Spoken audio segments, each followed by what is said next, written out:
আজ আমার বিয়ে। নিজেকে অনেক ভাগ্যবান মনে হচ্ছে, কারণ যার সাথে আমার বিয়ে হবে তার সাথে আমার প্রায় 1 বছর রিলেশন ছিল। আর আজ আমাদের ভালোবাসা পূর্ণতা পেতে চলেছে। ও, আপনাদের তো আমার পরিচয় দেওয়া হয় নাই। আমি আদনান সামিরাজ, মা বাবার একমাত্র ছেলে। আর আজ আমারই বিয়ে। আমি কিন্তু এখনো পিচ্চি আছি, শুধু গল্পে বিয়ে হবে, বাকিটুকু পরে জানতে পারবেন। আমার যার সাথে বিয়ে হবে তার নাম ঈশা। আমরা একে অপরকে অনেক ভালোবাসি। কিছুক্ষণ পরে আমার বাবা আমার রুমে আসলো আর বলল, রাজ, তুই এখনো রেডি হওয়া বাদ দিয়ে বসে আসছিস কেন? তাড়াতাড়ি রেডি হয়ে নে, সবাই তো তোর জন্য অপেক্ষা করছে। আব্বু তুমি যাও, আমি 2 মিনিটের মধ্যে আসছি। তারপর আব্বু চলে গেল আর আমি রেডি হওয়ার জন্য ওয়াশরুমে গেলাম। কিছুক্ষণ পর রেডি হয়ে নিচে নামলাম। তখন আমার আম্মু আমার কাছে এসে বলল, বাহ, আমার ছেলেকে তো অনেক হ্যান্ডসাম লাগছে। থ্যাংক ইউ আম্মু। হুম, হয়েছে। এখন যাও, সবাই গাড়িতে অপেক্ষা করছে। আম্মু এখন আসি। আম্মুর কাছ থেকে বিদায় নিয়ে আমি গাড়িতে গিয়ে বসলাম।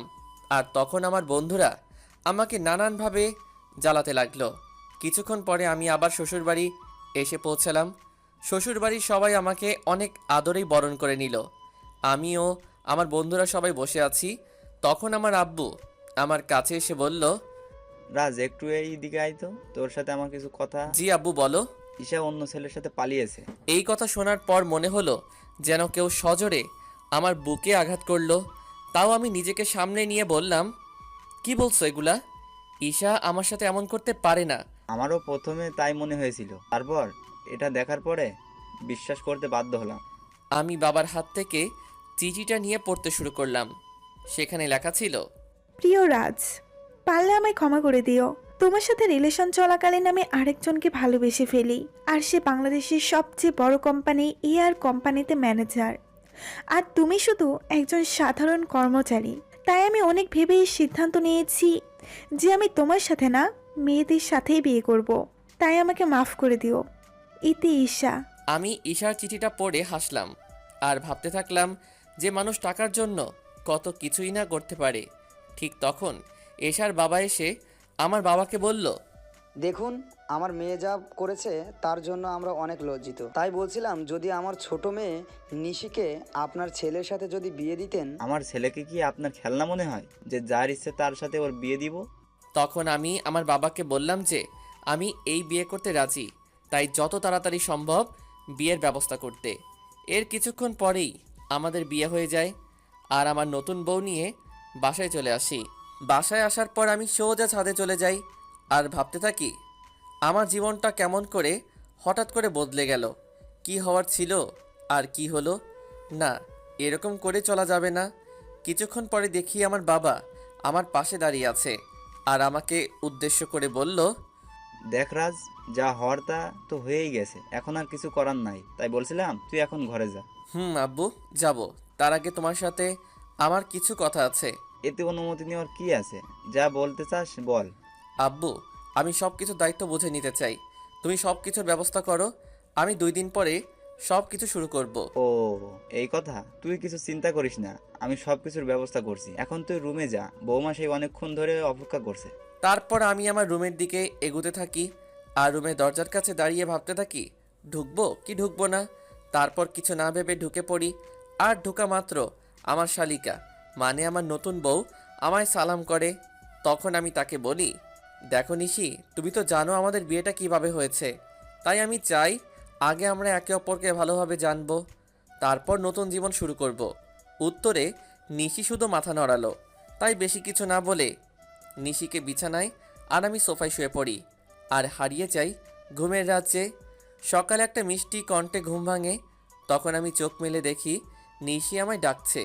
আমি ওর দিকে তাকিয়ে নিজের চোখ সরাতে পারছি না, কারণ নিশি মাত্র শাওয়ার নিয়ে বের হলো আর ভেজা চুলে নিশিকে অসাধারণ লাগছে। তখন আবার নিশির কথায় বাস্তবে ফিরি। তাই আমি নিশিকে জিজ্ঞাসা করলাম, কি হয়েছে, এত ডাকছো কেন? নিচে সবাই নাস্তা করার জন্য ডাকছে, আপনাকে আর আমাকে, তাই। ও, তুমি একটু ওয়েট করো, আমি ফ্রেশ হয়ে আসছি। তারপর আমি ফ্রেশ হওয়ার জন্য ওয়াশরুমে যাই। আর যখন বের হয় তখন নিশিকে দেখে ক্রাশ খাই, কারণ আমি বের হয়ে দেখি নিশি একটা নীল শাড়ি পরে আছে, তার সাথে হালকা সাজ। এমনিতেই আমার নীল কালার অনেক প্রিয়। আমি ভালো করে লক্ষ্য করে দেখলাম যে নিশি ভালোভাবে শাড়ি পরতে পারে নাই, কোনো রকম শুধু পেঁচিয়ে রেখেছে। এটা দেখে আমি জোরে হেসে দিলাম। আর তখন নিশি আমার কাছে এসে বলল, এ কি, আপনি পাগলের মতো হাসছেন কেন? কি আমি পাগল? নয়তো কি, পাগল না হলে কেউ এমন করে হাসে? তোমার শাড়ি পরা দেখলে যে কেউ পাগল হয়ে যাবে। দেখুন, একদম হাসবেন না। আমি শাড়ি পরতে পারি না, তাই বলে এইভাবে হাসতে হবে? ঠিক আছে, আর হাসবো না। তার আগে তুমি আমার কাছে আসো, তোমায় ভালো করে শাড়ি পরিয়ে দেই। আপনি শাড়ি পরাতে পারেন? পারি। দাঁড়াও, তোমাকে পরিয়ে দেই। তারপর আমি নিশিকে শাড়ি পরিয়ে দেই, আর নিশি আমার দিকে অপলক তাকিয়ে আছে। শাড়ি পরানো শেষে আমি নিশির দিকে তাকিয়ে ওর প্রেমে পড়ে যাই, কারণ শাড়িতে নিশিকে অপরূপ সুন্দর লাগছে। আর নিশি দেখতে ঈশার থেকেও অনেক সুন্দর।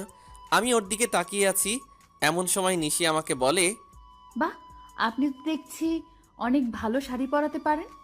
নিশ্চয়ই আপুকে পরানোর জন্য শিখেছেন। এটা বলেই নিশি নিজের জিহ্বায় কামড় দেয়, কারণ সে ভুল কথা বলে ফেলেছে। আর ঈশার কথা শুনে আমার মন আবার খারাপ হয়ে যায়। তাই আমি নিশিকে বলি, চলো এখন নিচে যাওয়া যাক, সবাই আমাদের জন্য অপেক্ষা করছে। তারপর আমি আর নিশি নিচে যাই। তখন সবাই আমাদের দিকে অবাক হয়ে তাকিয়ে থাকে, কারণ আমিও একটা নীল শেরওয়ানি পরেছি।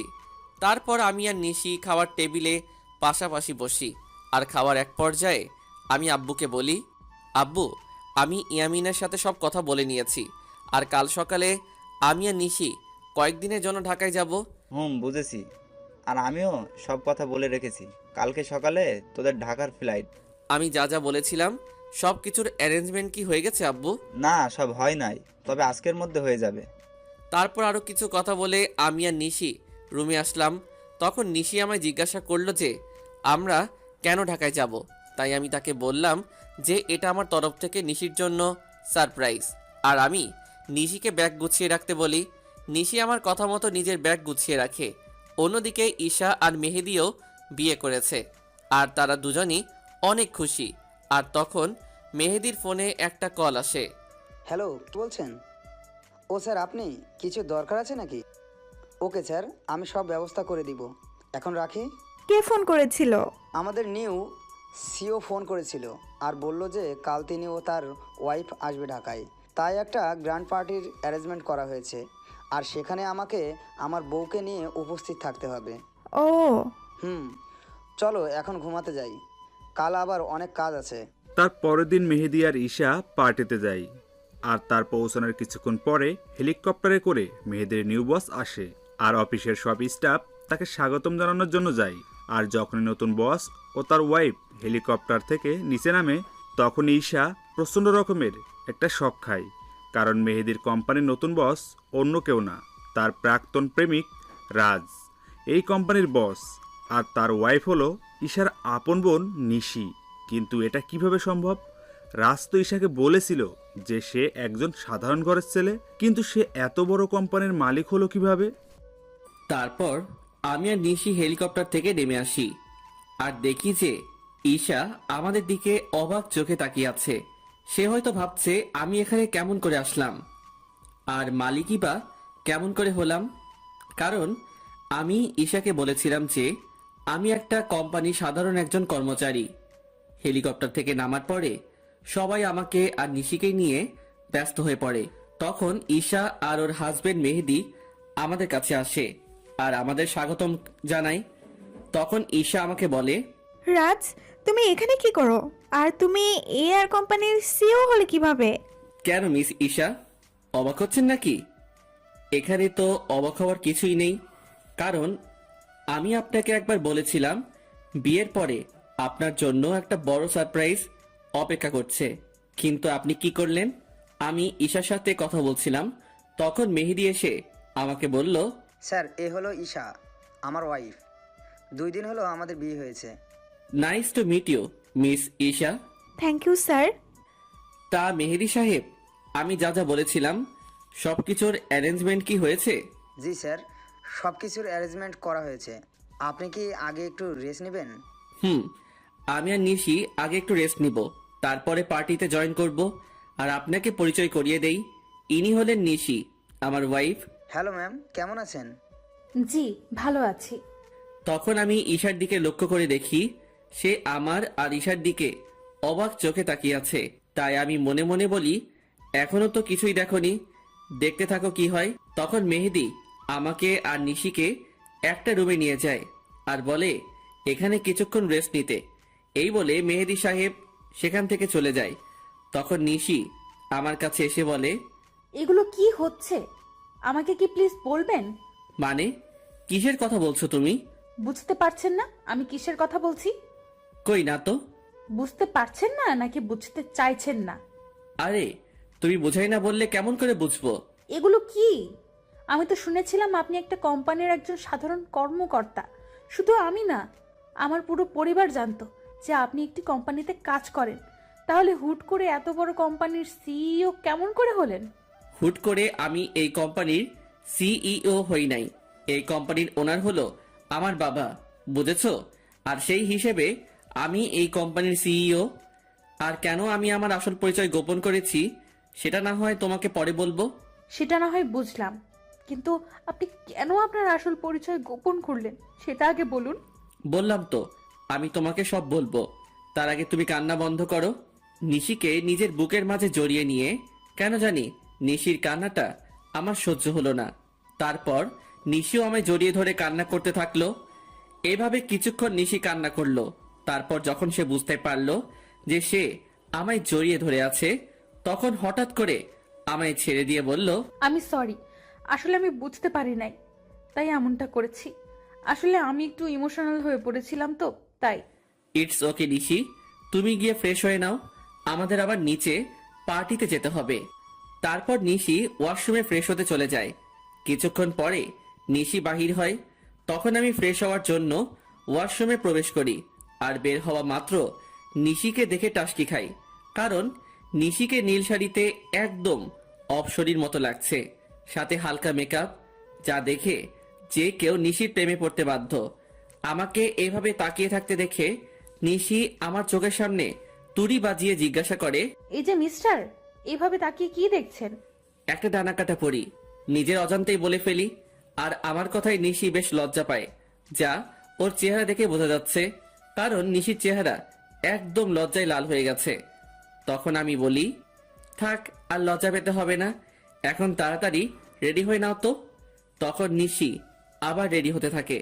আর নিশি যখন লিপস্টিক তার ঠোঁটে দিতে যাবে, তখন আমি তাকে আটকিয়ে বলি যে, তোমাকে এমনি অনেক ভালো লাগছে, এইসব লিপস্টিক আর কোনো দিন দিবা না, ওকে? নিশিও বাধ্য মেয়ের মতো মাথা নাড়ালো।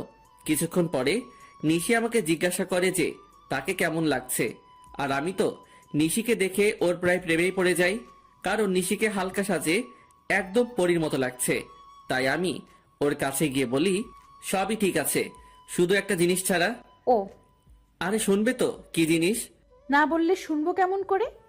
তোমার গলায় কাজল দেওয়া হয়, তোমাকে কেউ যদি এভাবে দেখে তাহলে সবার নজর লেগে যাবে তো, তাই না? তারপর আমি নিজের হাতে নিশির ঘাড়ে কাজল লাগিয়ে দেই। আর আমার ছোঁয়া পাওয়া মাত্র নিশি কিছুটা কেঁপে ওঠে। আর নিশির এত কাছে গিয়ে আমিও কেমন যেন একটা ঘোরের মধ্যে চলে গেছিলাম। আর নিশিও কিছুটা আমার মতোই হয়ে গেছিল। তখন আমি নিশির মুখটা উপরের দিকে তুলে আমার ঠোঁট ওর ঠোঁটের দিকে এগিয়ে নিয়ে যাই। আর যখনই আমি নিজের ঠোঁট নিশির ঠোঁটের সাথে মেলাবো, তখনই কেউ একজন রুমের মধ্যে প্রবেশ করে। এতে করে নিশি আমার থেকে কিছুটা দূরে চলে যায় আর আমাদের দুজনেরই ঘোরটা কেটে যায়। তাই তখন দেখার চেষ্টা করি যে কে এসেছে, আর তখনই দেখি ঈশা দাঁড়িয়ে আছে। এতে করে আমার রাগটা বেড়ে যায়। তাই আমি ঈশাকে গিয়ে বলি, আপনার কি একটু সাধারণ বুদ্ধিটুকু কি নেই যে একটা সদ্য বিবাহিত দম্পতির রুমে কোনো পারমিশন ছাড়া প্রবেশ করেছেন? আসলে আমি তো জানতাম না ভেতরে কি হচ্ছিল, আর তোমার রুমে ঢুকতে তো আগে কখনো পারমিশন লাগেনি, তাই।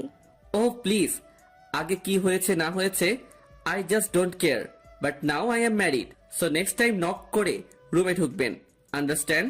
Yes, I understand. কথাটা মনে থাকে যেন। আর কি জন্য এসেছেন সেটা কি জানতে পারি? আমি তোমার কাছে ক্ষমা চাইতে এসেছি, প্লিজ আমাকে মাফ করে দাও। আপনি কিসের জন্য ক্ষমা চাইছেন মিস ঈশা, সেটা কি জানতে পারি? তোমার সাথে করা অন্যায়গুলোর জন্য আমি ক্ষমা চাচ্ছি। কিছু বলতে যাব তখনই নিশি এসে বলে, আপু তুই যা করেছিস তা কত বড় অন্যায় সেটা কি তুই জানিস? জানি। তাহলে কোন মুখে তুই মাফ চাইতে এসেছিস সেটা আমাকে বল। নিশি, বোন আমার, তুই আমাকে ভুল বুঝিস না। আমি তো আমার ভুল বুঝতে পেরেছি, তাই তো আমি ক্ষমা চাইতে এসেছি।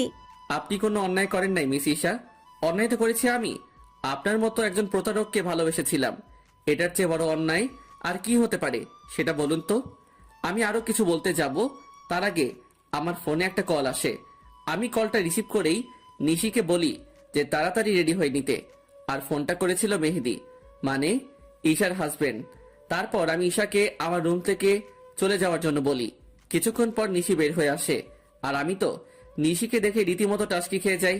কারণ নেভি ব্লু শাড়িতে নিশিকে অসাধারণ লাগছে, তার সাথে হালকা মেকআপও করেছে। আমাকে এভাবে তাকিয়ে থাকতে দেখে নিশি আমাকে বলে, এই যে মিস্টার রাজ, এইখানে দাঁড়িয়ে থাকবেন নাকি নিচেও যাবেন? যাব। আর তোমাকে কিন্তু অনেক কিউট লাগছে মিসেস রাজ। আমার মুখে মিসেস রাজ ডাকটা শুনে নিশি অনেক খুশি হয়, যা ওর মুখ দেখে বোঝা যাচ্ছিল। তখন আমি আবার নিশিকে বললাম, কি হলো, নিচে যাবে না নাকি? তারপর আমি আর নিশি দুজনেই একসাথে নিচে যাই, আর সেখানে থাকা সবাই আমাদেরকে স্বাগত জানায়।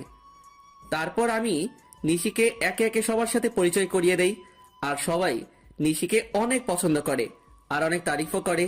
এগুলো দেখে ঈশা অনেকটা জেলাস ফিল করে, কারণ এগুলো ঈশা পাওয়ার কথা ছিল, কিন্তু তার লোভের কারণে সে সবকিছু হারিয়েছে। পার্টি শেষ হওয়ার পরে আমি আর নিশি নিজেদের রুমে চলে আসি। আর রুমে আসার পরে নিশি আমাকে বলে, আপনাকে একটা কথা জিজ্ঞাসা করার ছিল, যদি কিছু মনে না করেন তাহলে করব। বলো, তোমার কি বলার আছে? আপনার আর আপুর পরিচয় হলো কিভাবে? বুঝলাম, তাহলে শোনো। তারপর আমি বলতে শুরু করলাম। আমি তখন সবেমাত্র লেখাপড়া শেষ করে দেশে ফিরেছি। তো একদিন আমিও আমার বন্ধুরা মিলে প্ল্যান করলাম কোথাও ঘুরতে যাব, কিন্তু সেটা দেশের ভিতরেই। তাই সবাই মিলে ঠিক করলাম যে সিলেটে যাব। তো সবাই মিলে বেরিয়ে পড়লাম সিলেটের উদ্দেশ্যে। সব ফ্রেন্ড একসাথে যাব, তাই বাসে করে যাচ্ছিলাম। কিন্তু বাসে উঠে বাদে এক বিপত্তি। আমার সব ফ্রেন্ডের সিট এক জায়গায় পড়েছিল, আর আমার সিট পড়েছিল এক মেয়ের সাথে। তাই কিছু করার না থাকায় বাধ্য হয়ে ওই সিটে বসে পড়ি। কিছুক্ষণ পরে যখন মেয়েটি আসে, আমি তার দিকে তাকিয়ে রীতিমতো টাস্কি খাই, কারণ এত সুন্দরী মেয়ে আমি এর আগে কখনো দেখি নাই। মেয়েটি পরেছিল একটা নেভি ব্লু লং 3 পিস, তার সাথে ম্যাচিং জুয়েলারি, সাথে হালকা সাজ। দেখে মনে হচ্ছিল জান্নাতের অপসরী। আমি তার দিকে এক ধ্যানে তাকিয়েছিলাম। আমার এভাবে তাকানো দেখে মেয়েটি বলে ওঠে, এই যে মিস্টার, দেখা শেষ হলে আমাকে বসার জায়গাটা দিন। মেয়েটি কিছুক্ষণ পরে আমায় জিজ্ঞাসা করে, হাই, আমি ঈশা। আপনার নামটা কি জানতে পারি? আমি রাজ। বাহ, চেহারার সাথে নামেরও মিল আছে। সিলেট যাচ্ছেন নিশ্চয়? আপনি কেমন করে জানলেন? এমন আবাল তো জীবনেও দেখি নাই। সিলেটের বাসে করে মানুষ অন্য কোথাও কি যাইতে পারে বলেন তো? এটাই আপনি বুঝবেন না মিস্টার। রাগ তোর বুঝাবুঝি। ও, হুম তখন আমি তাকে বললাম যে, আপনি কি একাই যাচ্ছেন নাকি? উত্তরে সে বলল, একা কেন যাব? আমার সাথে তো আপনি আছেন, তাই না? আপনি যদি চান তাহলে সত্যি যেতে পারি। মনে মনে বললাম, কিছু বললেন? কই না তো। ও, আমি মনে করেছিলাম হয়তো কিছু বললেন। না, আমি তো কিছুই বলি নাই। তা সিলেটে কোথায় যাচ্ছেন?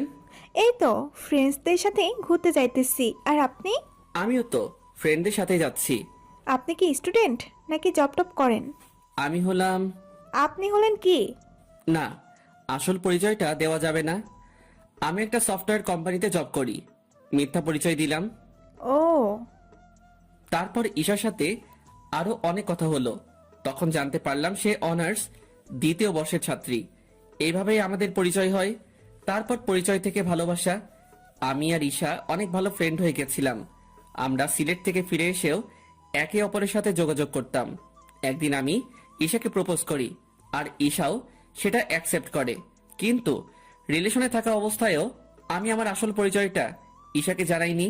আমি চেয়েছিলাম ঈশাকে এটা সারপ্রাইজ দিব, কিন্তু পরে যে আমি নিজে সারপ্রাইজড হয়ে যাব এইটা ভাবতে পারি নাই। কথাগুলো বলে নিজের অজান্তেই আমার চোখ দিয়ে পানি বের হয়ে গেছিল। সেটা বুঝতেই পারি নাই। আমি কিছুক্ষণ পরে নিশির দিকে লক্ষ্য করে দেখি সেও কান্না করছে। তখন আমি তাকে বলি, এ কি, তুমি কান্না করছো কেন? আপনি আপুকে এতটা ভালোবাসতেন, আর আপু আপনার সাথে কি করলো? যা হওয়ার তা তো হয়েই গেছে, আর এখন তুমি আমার স্ত্রী, এটাই সত্যি। আর আমি চাই এই সম্পর্কটা ভালোভাবে নিভাতে। আমি চেষ্টা করব। তার আগে বলেন, আপনি আর কখনো আপুর কথা মনে করবেন না। কথা দিলাম। নিশি আমাকে এভাবে জড়িয়ে ধরবে আমি সেটা ভাবতেও পারি নাই। কেন যেন নিশির এভাবে জড়িয়ে ধরা আমার অনেক ভালোই লাগছে।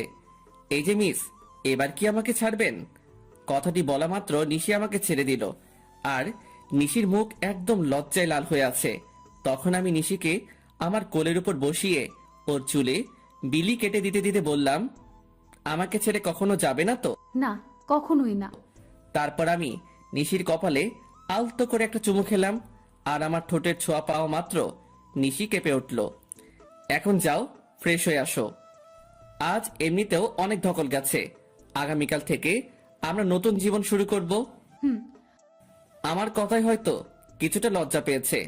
তারপর নিশি ফ্রেশ হয়ে আসে, আর আমি নিশিকে জড়িয়ে ধরে শুয়ে পড়ি। এই কয়দিনে আমি নিশিকে অনেকটাই ভালোবেসে ফেলেছি। পরের দিন সকালবেলা নিশির আগেই ঘুমটা ভেঙে যায়। আমি ঘুম থেকে উঠে যখন বসতে যাব, তখন দেখি নিশি আমার বুকের মাঝে শুয়ে আছে, আর নিশির ঘুমন্ত চেহারাটা অনেক সুন্দর লাগছে। হয়তো সব মেয়েদের ঘুমন্ত চেহারা একরকম হয়, কিন্তু নিশির মতো কারো হয় না। তখন আমি খেয়াল করে দেখি নিশির মুখের উপর কিছুটা চুল এসে পড়েছে, যার কারণে তার ঘুমের সমস্যা হচ্ছে। তাই আমি নিশির মুখের উপর থেকে চুলগুলো সরিয়ে কানের সাথে গুজে দেই। তখনই আমার চোখ আটকে যায় নিশির গোলাপি ঠোঁটের উপর। আমি নিজের অজান্তেই নিশির ঠোঁটে চুমু দিয়ে বসি, আর তখনই নিশি জেগে যায়। আমাকে ওর এত কাছে দেখে নিশি কিছুটা ঘাবড়ে যায়, আর আমি ওকে কিস করেছি এটা বুঝতে পেরে নিশি লজ্জা পেয়ে আমার বুকের মাঝে মুখ লুকিয়ে ফেলে। তখন আমি নিশিকে বলি, এই কি হলো তোমার, আর এমন কেন করছো? আমার মনে হয় লজ্জা করে না। বাবা, এখনই এত লজ্জা? তাহলে রাতে যা হবে তখন কি করবা? যা ফাজিল কোথাকার, মুখে কিচ্ছু আটকায় না। নিশি জানো, তোমার ঠোঁটের স্বাদ কিন্তু সেই রকম। নিশিকে লজ্জা দেওয়ার জন্য। যা। আর আমি বসে বসে ভাবতে লাগলাম, পাগলিটা এই কয়দিনে আমাকে অনেক ভালোবেসে ফেলেছে, আর আমিও ওকে অনেক ভালোবেসে ফেলেছি। কিছুক্ষণ পরে নিশি ওয়াশরুম থেকে বাহির হলো, আর আমি ফ্রেশ হতে চলে গেলাম। আমি ফ্রেশ হয়ে এসে দেখি নিশি চুল বুঝছে। তখন আমি নিশিকে পেছন থেকে জড়িয়ে ধরি, আর নিশির চুলের মধ্যে নাক ডুবিয়ে দেই। এতে নিশি কিছুটা কেঁপে ওঠে। আমি নিশির চুলের গন্ধে কোথায় যেন হারিয়ে গিয়েছিলাম। নিশির ডাকে আমার ঘোর ভাঙলো। নিশি আমাকে বলল, এই যে মিস্টার, অফিসে যাবেন না নাকি? এত সুন্দর বউ রেখে কিভাবে অফিস যাই বলো তো? তার চেয়ে বরং চলো তুমি আর আমি ঘুরতে যাই। সত্যি বলছেন? না, মিথ্যা বলছি। আমার কথা শুনে নিশির হাসি মাখা মুখ নিমিষেই গায়েব হয়ে গেল। তখন আমি বললাম, থাক, আর ঢং করতে হবে না, তাড়াতাড়ি গিয়ে রেডি হয়ে আসুন। আপনি অনেক কিউট। বলে আমাকে কিস করে এক দৌড়ে পালালো। আমি তখন মনে মনে বললাম, পাগলি একটা। কিছুক্ষণ পরে নিশি নেভি ব্লু শাড়ি পরে বের হলো, আর সাথে হালকা সাজ। এতে নিশিকে আরো বেশি সুন্দরী লাগছিল। তারপর নিশি আমার কাছে এসে বলে, চলুন, আমি রেডি। চলো। তারপর আমি ম্যানেজারকে ফোন দিয়ে আসতে বলি। ম্যানেজার মানে ঈশার হাজবেন্ড। কিছুক্ষণ পরে ঈশা ও তার হাজবেন্ড আসে, আর আমাকে বলে, স্যার, আপনি যা যা বলেছিলেন সব রেডি। ধন্যবাদ মেহেদি সাহেব। আরে, এতে ধন্যবাদ দেওয়ার কি আছে? মেহেদি সাহেব, আমি আপনাকে একটা জিনিস আনতে বলেছিলাম, সেটা কি এনেছেন? হ্যাঁ স্যার, এনেছি, এই নিন। তখন আমি নিশিকে ডাকি আর জিজ্ঞাসা করি, এইটা কেমন হয়েছে? আপনাদের তো বলতেই ভুলে গিয়েছি, ওই প্যাকেটের মধ্যে একটা নেকলেস ছিল, যেটা আমি নিশির জন্য আনতে বলেছিলাম। Wow, it's gorgeous. এবার পড়ুন দেখি। এটা আমার জন্য? এবার পড়ুন তো। না, আপনি আমাকে পরিয়ে দিন। তো কি আর করার, সবার সামনে আমি নিশিকে নেকলেসটা পরিয়ে দিলাম। পরানোর পর ঈশার দিকে তাকিয়ে দেখি সে কেমন করে যেন তাকিয়ে আছে নিশির দিকে। হয়তো সে এটা ভাবছে যে যা ওর পাওয়ার কথা ছিল সেটা তার ছোট বোন পাইতেছে। তারপর আমি আর নিশি ঘুরতে বাহির হলাম। সারাদিন ঘোরাঘুরি করে যখন নদীর ধারে গিয়ে বসলাম, তখন নিশি বলল যে সে ফুচকা খাবে। অনেক বোঝানোর পরেও কোনো লাভ হইল না, তাই তাকে ফুচকা খেতে নিয়ে গেলাম। আর আমি নিশির ফুচকা খাওয়া দেখে অবাক না হয়ে পারলাম না। মেয়েরা এত ফুচকা কিভাবে খেতে পারে সেটা আল্লাহই ভালো জানে। প্রায় অনেক রাত হয়ে যায় বাসায় ফিরতে। তারপর বাসায় ফিরেই আমি ওয়াশরুমে চলে যাই ফ্রেশ হতে। আমি বের হওয়ার পরে নিশি ঢুকে। কিছুক্ষণ পরে নিশি বাহির হয়। তখন আমি নিশিকে গিয়ে পেছন থেকে জড়িয়ে ধরি আর বলি, সকালে কি বলেছিলাম মনে আছে? নিশি উত্তরে শুধু মাথা নাড়ালো। তাহলে শুরু করা যাক। আমি কি নিষেধ করেছি নাকি? আমি নিশির সাই পেয়ে ওকে কোলে তুলে নেই আর বিছানায় গিয়ে রাখি। তারপর আমি নিশির গলায় আস্তে করে কয়েকটা কিস করি। এতে নিশির নিঃশ্বাস আস্তে আস্তে ঘন হতে থাকে। তারপর আমরা দুজন হারিয়ে যাই ভালোবাসার অতলে। আর কিছু কমু না, লজ্জা লাগে। পরের দিন সকালে নিশির ডাকে আমার ঘুম ভাঙে। নিশি মাত্র গোসল করে এসেছে আর ওকে দেখতেও অসাধারণ লাগছে। তাই আমি নিশিকে এক টানে আমার বুকের উপর নিয়ে আসি। তখন নিশি বলে, সারা রাত দুষ্টামি করেও হয় নাই, এখন আবার শুরু করেছেন? তাড়াতাড়ি রেডি হয়ে অফিস যান। ওকে বাবা, আমি যাইতেছি। তার আগে একটা কিস দাও। একটা দিলে যাবেন? যাবো। তারপর নিশি আমাকে একটা কিস দেয় আর আমিও উঠে ফ্রেশ হয়ে অফিসে চলে যাই। কিছুদিন পরে আমি আর নিশি আমাদের বাসায় চলে আসি আর সেখান থেকেই অফিস শুরু করি। খুনসুটি ভালোবাসায় আমাদের দিন খুব ভালোই চলছিল, কিন্তু একদিন হঠাৎ করে সবকিছু এলোমেলো হয়ে যায়। দেখতে দেখতে আমার আর নিশির বিয়ের 3 মাস পার হয়ে গেছে। আর এই 3টা মাসের মধ্যে নিশি একদিনও আমার বুকে মাথা না দিয়ে ঘুমায় না। এই 3 মাসে আমার দুজনকে অনেক বেশি ভালোবেসে ফেলি। সকালে আমি অফিসের জন্য রেডি হচ্ছিলাম, তখন নিশি এসে আমাকে পেছন থেকে জড়িয়ে ধরে আর বলে, আজ অফিস থেকে একটু তাড়াতাড়ি আসবেন কেমন? আজ আপনার জন্য একটা সারপ্রাইজ আছে। কি সারপ্রাইজ গো বউ? এখন বলা যাবে না, আগে অফিস থেকে ফিরুন, তারপর বলবো। ওকে, এবার আমার কাছে আসো তো, তোমায় একটু আদর করে নেই। সবসময় দুষ্টুমি, তাই না? না গো বউ, তুমি জানো না, তোমায় আদর না করে গেলে আমার দিন ভালো যায় না। তাই এখন আর কোনো কথা না বলে আমার কাছে আসো। তারপর নিশি আমার কাছে আসলো আর আমি নিশির ঠোঁটজোড়া আমার দখলে নিয়ে নিলাম। প্রায় 5 মিনিট পরে ছাড়লাম। তারপর আমি নিশিকে বললাম, আমি এখন আসি। আপনি খুব স্বার্থপর। কেন গো, আমি আবার কি করলাম? আপনি তো ঠিকই আপনার ভাগের আদরটা নিলেন, আর আমার পাওনাটা না দিয়েই চলে যাচ্ছেন। ও কি বোঝাতে চাইছে সেটা আমি বুঝতে পেরে আমি নিশিকে আমার কাছে ডাকি, কিন্তু সে আসবে না। মহারানী বলে, নিশি বাবু আমার কাছে আসো। আমি কোনো বাবু নই, আর নিশি রাগ করেছে, তাই কারোর সাথে কথা বলবে না। ও তাই, দেখি এবার নিশি কেমন করে রাগ করে থাকে। এই বলে নিশিকে আমার কাছে নিয়ে এসে ওর কপালে একটা ভালোবাসার পরশ এঁকে দেই আর নিশি আমাকে শক্ত করে জড়িয়ে ধরে। নিশি সোনা, এবার ছাড়ো, আমার তো অফিসে লেট হয়ে যাচ্ছে। আর একটু থাকি না। না বাবু, আবার পরে থেকো, আমি এখন অফিসে যাব যে। ওকে, সাবধানে যাবেন কিন্তু। যথা আজ্ঞা মহারানী। যাও বৎস। উফ, এই হাসিটার জন্য আমি সব করতে পারি। এই যে মিস্টার, এবার যান। বাই। তারপর আমি অফিসে চলে আসি, কিন্তু অফিসেও মন বসছে না, তাই নিশিকে ফোন দিলাম। অপরদিকে নিশি ভাবছে, আজ যখন ও জানতে পারবে যে ও বাবা হতে চলেছে, তখন কতই না খুশি হবে। আমার যে আর অপেক্ষা সহ্য হচ্ছে না, মন চাইছে ওকে এখনই গিয়ে বলে আসি। নিশি এগুলো ভাবছিল, এমন সময় ওর ফোন বেজে ওঠে আর নিশি ফোনের স্ক্রিনে তাকিয়ে দেখে আমি ফোন দিয়েছি। তাই সে তাড়াতাড়ি ফোনটা রিসিভ করে আর বলে, কি হলো বর, এত জলদি আমার কথা মনে পড়ে গেল? গো বউ, তোমার কথা তো সবসময় মনে পড়ে, কিন্তু কি করব বলো? কিছুই করতে হবে না, আপনি শুধু আজ তাড়াতাড়ি বাসায় আসবেন, তাহলেই হবে। আর এখন কাজ করেন তো। ওকে আমার সুইট বউ, এখন রাখি। ওকে মিস্টার বর, বাই। নিশির সাথে কথা বলার পর আমি কিছু জরুরি কাজ সেরে ফেলি আর দেখতে দেখতে বিকেল হয়ে যায়। তাই আমি বাসায় যাওয়ার জন্য রেডি হয়ে নেই।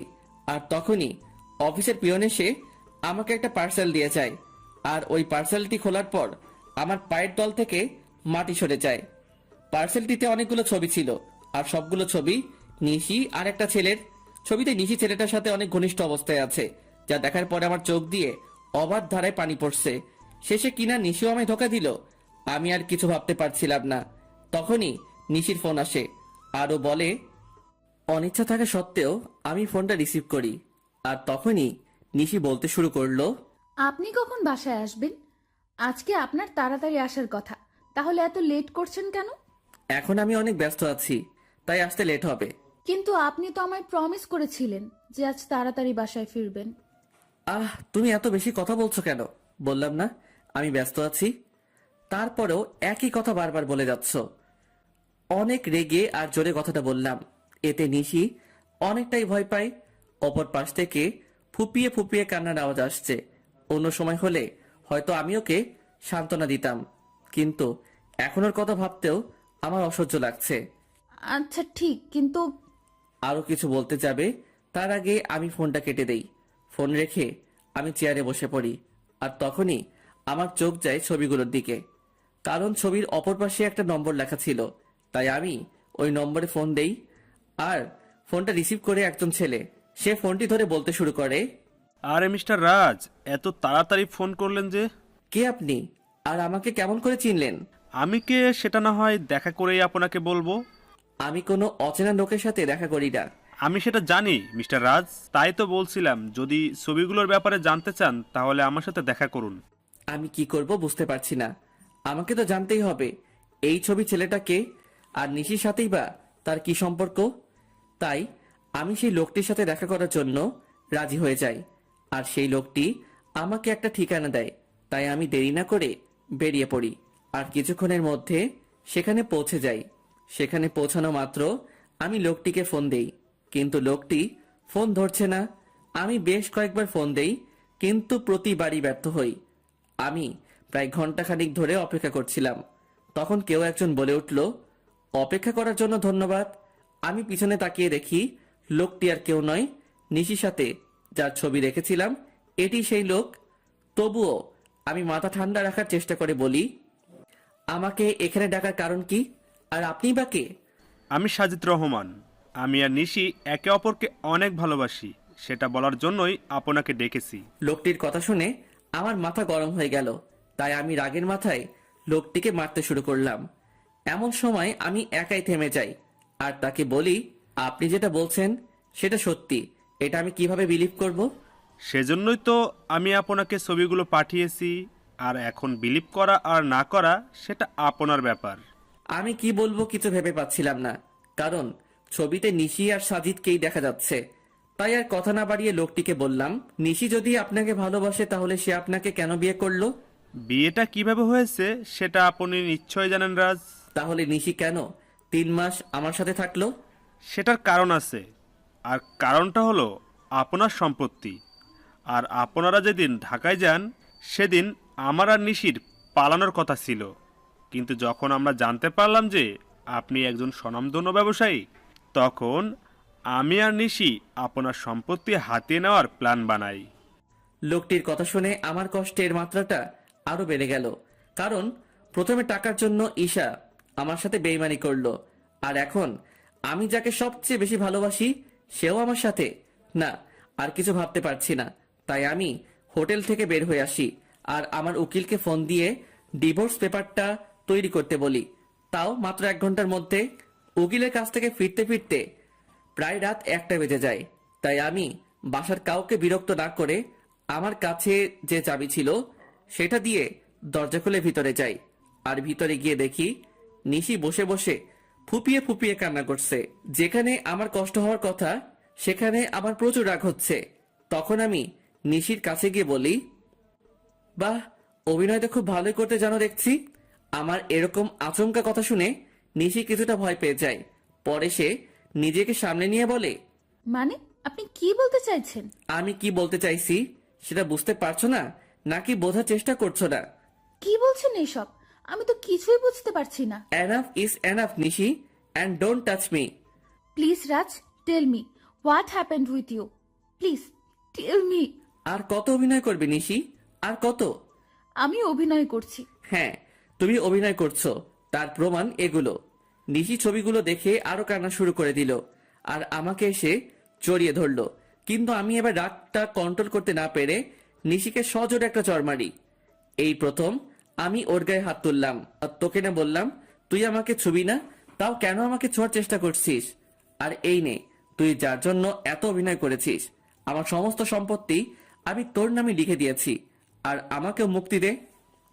তারপর আমি ওর দিকে ডিভোর্স পেপার আর সম্পত্তির পেপারস এগিয়ে দেই। তখন নিশি বলে, বেশ, আপনি যখন আমার থেকে মুক্তি চান তবে তাই হোক। এই বলে নিশি ডিভোর্স পেপারে সাইন করে দেয়। আর শুনুন মিস্টার রাজ, আপনার সম্পত্তির আমার কোনো প্রয়োজন নেই, তাই এগুলো আপনার কাছেই রাখুন। কথাগুলো বলে নিশি কান্না করতে করতে বাড়ি থেকে বের হয়ে গেল। আমার অনেক ইচ্ছা হচ্ছিল ওকে আটকাবার, কিন্তু সেই অধিকারটা আর আমার নেই। এখন নিশিকে ছাড়াই আমাকে থাকতে হবে। 1 বছর পর নিশি আমায় ছেড়ে গেছে, প্রায় 1 বছর হলো।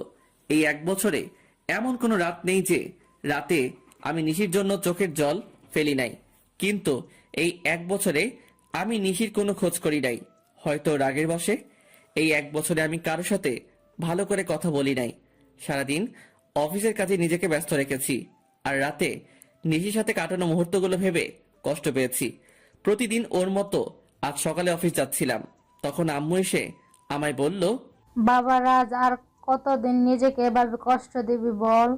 যার জন্য এত কষ্ট পাচ্ছিস সে কি 1 বছর একবার তোর খবর নিয়েছে?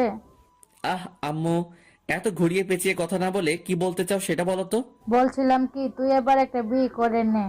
আর কতদিন নিজেকে এভাবে কষ্ট মাঝে রাখবি বল? আমি তোমায় আগেও বলেছি আর এখনো বলছি, আমি কোনো বিয়ে করতে পারবো না।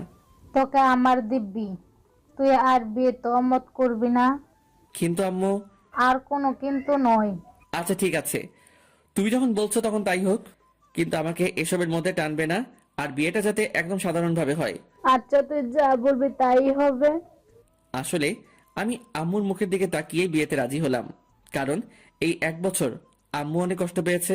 তারপর আমি অফিসে চলে আসি, কারণ আজ অফিসে নতুন পিএ নেওয়া হবে। ওর আমি আমার কেবিনে চলে যাই আর ম্যানেজারকে ডাকি। May I come in sir? Yes, come in. Sir, আপনার পিএর জন্য 3 জনকে সিলেক্ট করা হয়েছে, যদি আপনি একবার দেখে নিতেন। অবশ্যই দিন, আমি দেখতেছি। আমি ফাইলগুলো চেক করছিলাম, এমন সময় আমার চোখ আটকে গেল একটা ফাইলে। তাই আমি ম্যানেজারকে বললাম, ম্যানেজার সাহেব, এই মেয়েটাকে নিন, আর তার আগে কন্ট্যাক্ট পেপার সাইন করিয়ে নেবেন। Okay, I take leave now. Sure, you can. সেদিনকার মতো অফিসের সমস্ত কাজ শেষ করে বাসায় আসলাম, আর আসামাত্র আম্মু বলল, আমি একটা মেয়ে পছন্দ করছি, যদি তুই একবার দেখে নিতি। তার কোনো দরকার নেই, আর আমি বিয়েটা 1 মাস পরে করতে চাই। কিন্তু তুই। প্লিজ আম্মু, একটু বোঝার চেষ্টা করো। আচ্ছা ঠিক আছে। তারপর আমি আমার রুমে চলে আসলাম আর ফ্রেশ হয়ে ঘুমিয়ে পড়লাম। যদিও জানি ঘুম আসবে না, তবুও ঘুমানোর ব্যর্থ চেষ্টা করলাম, কারণ এখন রাতে আর ঘুম আসে না। যদিও আসে, তাও নিশির সাথে কাটানো মুহূর্তগুলো মনে হয় ভেঙে যায়। কোনোভাবে রাতটা পার করলাম। পরের দিন সকালে ঘুম থেকে উঠে ফ্রেশ হয়ে অফিসে চলে আসলাম। এসে দেখি আমার নিউ পিএ এখনো অফিস আসে নাই। তাই ম্যানেজারকে বলে আসলাম সে আসলে আমার সাথে দেখা করতে বলতে। তারপর আমি আমার কেবিনে চলে গেলাম। কিছুক্ষণ পরে কেউ আমার কেবিনের দরজা নক করলো, তাই আমি পেছন ফিরে বসলাম। May I come in sir? Yes, come in. আসলে স্যার, আমি আসার সময় জেমে আটকা পড়ে গেছিলাম, তাই আসতে লেট হইল। কিন্তু স্যার, আর কোনো দিন লেট হবে না। তাই বুঝি। এবার ওর দিকে ফিরে তাকালাম, আর সে আমাকে দেখে ভূত দেখার মতো চমকে উঠলো। মনে হয় সে আমাকে এখানে আশা করে নাই। আ- আ- আপনি এখানে? আমি অন্য কারো থাকার কথা ছিল বুঝি, মিস নিশি? আপনাদের তো বলাই হয়নি আমার বিয়ে হলো নিশি। এটা তো আপনার অফিস না, তাহলে এখানে কেমন করে আসলেন? আপনার বোধহয় কোথাও ভুল হচ্ছে, কারণ এই অফিসের ওনার আমি। হয়তোবা হতে পারেন, তবে আমি এই অফিসে জব করতে পারবো না। কথাগুলো বলেই নিশি চলে যাচ্ছিল, তাই আমি ওকে থামিয়ে বলি, excuse me miss Nishi, without my permission আপনি যেতে পারবেন না। What the hell are you talking?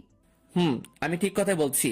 আর এইটা দেখুন, 2 বছরের আগে আপনি এই কোম্পানি ছাড়তে পারবেন না, আর যদিও ছাড়তে চান তাহলে আমার পারমিশন নিতে হবে। কিন্তু আমি এই মুহূর্তে আপনাকে পারমিশন দিচ্ছি না, সো আপনি এখন যেতে পারেন। প্রয়োজন পড়লে আমি আপনাকে ডেকে নিব। Okay sir. তারপর নিশি ওর কেবিনে চলে যায়। আমার আর ওর কেবিন প্রায় পাশাপাশি, তাই আমি ওকে দেখতে পাচ্ছিলাম। অন্যদিকে নিশি নিজের কেবিনে এসে ভাবে, কেন যে সেদিন সাইন করার আগে কন্ট্রাক্ট পেপারটা ভালোভাবে পড়ে নিলাম না, আর উনি কেন আবারও আমার সামনে আসলেন। ভালোই তো ছিলাম এই 1 বছর ওনাকে ছাড়া। এমন সময় নিশির ফোনে কল আসে, আর ফোনটা ধরা মাত্র নিশি কিছুটা বিচলিত হয়ে যায়। ফোনের ওপাশ থেকে কেউ কিছু হয়তো বলল। আমি বসে আমার কাজ করছিলাম, এমন সময় নিশি আমার কেবিনে আসে আর বলে, স্যার, একটা কথা বলার ছিল। বলেন। আসলে স্যার, আজকে আমায় একটু তাড়াতাড়ি ছুটি দিবেন প্লিজ? কেন, ছুটি কি করবেন? আসলে বাসায় একটু প্রয়োজনীয় কাজ আছে, তাই। কি প্রয়োজনীয় কাজ শুনি? আসলে স্যার, নিশি কিছু ঢোকাতে চাইছিল, আমার কারণে সে বলে উঠল, স্যার আমার বাসায় আমার বাচ্চা অসুস্থ হয়ে গেছে, তাই আমার ছুটি প্রয়োজন। এখন ছুটি দেওয়া না দেওয়া সেটা আপনার ব্যাপার, কারণ আপনি এখানকার বস, আপনি চাইলেই সব করতে পারেন। নিশির মুখে বাচ্চার কথা শুনে আমার চারপাশটা কেমন যেন অন্ধকার হয়ে আসছিল। নিঃশ্বাস নিতেও কষ্ট হচ্ছিল। তবুও নিজেকে সামলে নিয়ে বললাম, ওকে, আপনি যেতে পারেন, তবে কাল থেকে সময় মতো অফিসে আসবেন। যদিও কথাগুলো বলতে কষ্ট হচ্ছিল। তারপর নিশি চলে গেল, আর আমি চেয়ারের সাথে হেলান দিয়ে ভাবতে লাগলাম যে নিশি একসময় আমাকে ছাড়া কিছু বুঝতো না, সে এখন নিজের বাচ্চা নিয়ে ব্যস্ত। তবে আমি কেন একা কষ্ট পাবো? নিশি যখন পেরেছে আমাকে ছেড়ে থাকতে, নিশি যদি আমাকে ছাড়া থাকতে পারে, তবে আমি কেন পারবো না? এসব ছাইপাশ ভাবতে ভাবতেই বিকেল হয়ে যায়। তাই আমি আর বেশি না ভেবে অফিস থেকে বেরিয়ে পড়ি আর সোজা বাসায় চলে আসি। আমাকে এত তাড়াতাড়ি বাসায় ফিরতে দেখে আম্মু আমার কাছে আসে আর বলে, কিরে বাবা, আজ এত তাড়াতাড়ি বাসায় আসলি যে? শরীর ঠিক আছে তো? আম্মু, আমার কিছুই হয়নি, অফিসে মন বসছিল না, তাই তাড়াতাড়ি চলে আসলাম। ওহো, আচ্ছা তুই ফ্রেশ হয়ে আয়, আমি তোর খাবার রেডি করছি। আম্মু, আমার তোমাকে কিছু বলার আছে। আগে ফ্রেশ হয়ে আয়, তারপর। তাই আমি আর কোনো কথা না বাড়িয়ে ফ্রেশ হতে নিজের রুমে চলে যাই। তারপর ফ্রেশ হয়ে নিচে এসে দেখি আম্মু খাবার নিয়ে আমার জন্য অপেক্ষা করছে। তাই আমি গিয়ে বসে পড়ি আর আম্মুকে বলি, আম্মু, তুমি পরশুদিন বিয়ের কথা বলছিলে না? আমি রাজি, তবে বিয়েটা 1 সপ্তাহের মধ্যে হওয়া চাই। এটা তো খুশির খবর, তবে 1 সপ্তাহের মধ্যে বিয়েটা কিভাবে দেব বল? আমি এত কিছু শুনতে চাই না, আমি যেটা বলেছি সেটাই হবে। আচ্ছা তুই যখন চাচ্ছিস তখন তাই হবে। তারপর আমি খাওয়া দাওয়া করে নিজের রুমে চলে আসি। আর আজ কেন জানি কষ্টটা একটু বেশি মনে হচ্ছে। হয়তো এই কষ্টটা নিশির জন্যই হচ্ছে, কিন্তু এখন আর কিছুই করার নেই, কারণ নিশি তার পরিবার নিয়ে ব্যস্ত আছে। না, আর কষ্ট পেলে চলবে না। তারপর কখন যে ঘুমিয়ে পড়েছি বুঝতেই পারি নাই। পরের দিন সকালে রেডি হয়ে খাওয়ার টেবিলে বসেছিলাম, এমন সময় আম্মু এসে বলল, আমি মেয়ের বাবার সাথে কথা বলছি, তারা বলছে তাদের কোনো সমস্যা নেই, তবে তুই যদি একবার মেয়ের সাথে দেখা করে নিতি তাহলে। দেখো আম্মু, আমি তোমায় আগেও বলেছি যে এই বিয়েটা আমি শুধু তোমার কথাই করছি, তাই আমাকে আর এর মধ্যে জড়িও না। আচ্ছা ঠিক আছে, তাহলে আজ থেকে বিয়ের অ্যারেঞ্জমেন্ট শুরু করতে হবে, কারণ হাতে তো বেশি সময় নেই। তোমরা যা বুঝো তাই করো। আমি এখন অফিসে গেলাম। তারপর আমি অফিসে চলে আসি। অফিসে আসা মাত্র সবাই আমাকে কংগ্রেস জানাতে থাকে। মনে হয় আম্মুই বিয়ের ব্যাপারে সবাইকে জানিয়েছে। তাই আমি আর কিছু না ভেবে নিজের কেবিনে চলে আসি। আর এদিকে অফিসে সবাই মিষ্টি খাচ্ছে আমার বিয়ে উপলক্ষে। এমন সময় নিশি অফিসে আসে আর আমার এক স্টাফ নিশিকে মিষ্টি খাওয়াই দেয়। তাই নিশি বলে, আরে আগে বলবে তো এটা কিসের মিষ্টি? আমাদের স্যারের বিয়ে ঠিক হয়েছে, তাই আমার বিয়েটা সামনের সপ্তাহেই হবে। আমার বিয়ের কথা শুনে নিশির পুরো পৃথিবীটাই যেন উল্টে যায়। তার ইচ্ছা করছিল কান্না করতে, কিন্তু সবার সামনে সে কান্না করতে পারছিল না। তাই সে বলল, এ তো খুশির খবর। এ কি নিশি, তুমি কান্না করছো নাকি? তোমার চোখে পানি কেন? কই, কান্না করব কেন? আসলে চোখে কি যেন পড়েছে। নিশি ওয়াশরুমে যাওয়ার বাহানায় সেখান থেকে চলে আসে আর ওয়াশরুমে গিয়ে কান্না শুরু করে আর বলতে থাকে, কি এমন অন্যায় করেছিলাম যার জন্য আমি আমার ছেলে এত শাস্তি পাচ্ছি? এখন তো আমার ছেলের বাবা থাকতেও অনাথ। ম্যাডাম, মেহমেদ বাবুর তো জ্বর আরো বেড়েছে। আমি কি করব কিছুই বুঝতে পারছি না। তুমি বাবুকে একটু ঘুম পাড়ানোর চেষ্টা করো, আমি কিছুক্ষণ পর আসছি। নিশি তার বুয়ার সাথে কথা বলছিল। এমন সময় আমি নিশিকে ডেকে পাঠাই। তখন নিশি এসে বলে, may I come in sir? Yeah coming. Sir আমাকে ডেকেছিলেন? তুমি মনে হয় স্টাফদের কাছ থেকে শুনেছো, তবুও তোমায় বলছি, নেক্সট উইক আমাদের বিয়ে। স্যার শুনেছি। কথাটি বলার সময় নিশি গলাটা ধরে আসছিল আর ওর চোখের কোণায় পানিও জমতে শুরু করেছিল, যা আমার চোখ এড়াই নাই। আমি যাচ্ছি, আমার বিয়ের সকল অ্যারেঞ্জমেন্ট তুমি করো, যদি তোমার আপত্তি না থাকে। না স্যার, আমার কোনো আপত্তি নেই। আর আমি তো আপনার বিয়ে, এগুলো করা আমার কর্তব্য। তাহলে কাজে লেগে পড়ুন। আমাকে যত কষ্ট দিয়েছ তার চেয়ে বেশি কষ্ট আমি তোমায় দিব নিশি। হঠাৎ আমার ফোনটি বেজে ওঠে, দেখি আম্মু ফোন করেছে।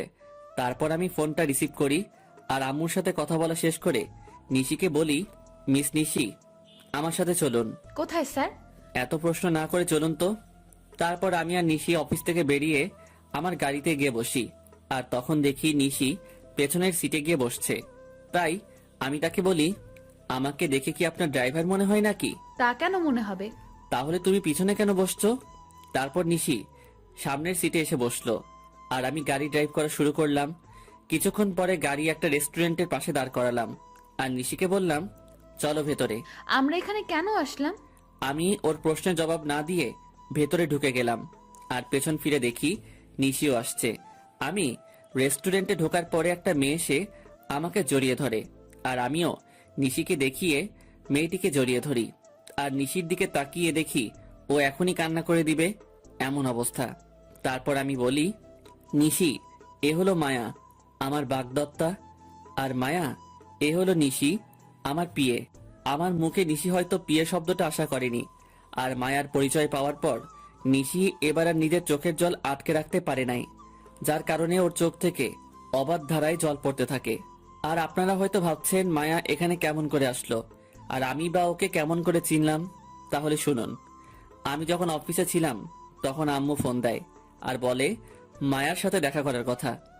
যদিও আমি প্রথম দিকে আম্মুকে নিষেধ করে দেই যে আমি মায়ের সাথে দেখা করব না, কিন্তু পরে আমার নিশির কথা মনে হয়, তার সাথে মনে হয় ওর ধোকা দেওয়ার কথা। তাই আমি মায়ার সাথে দেখা করতে রাজি হয়ে যাই আর আমার সাথে নিশিকেও নিয়ে আসি।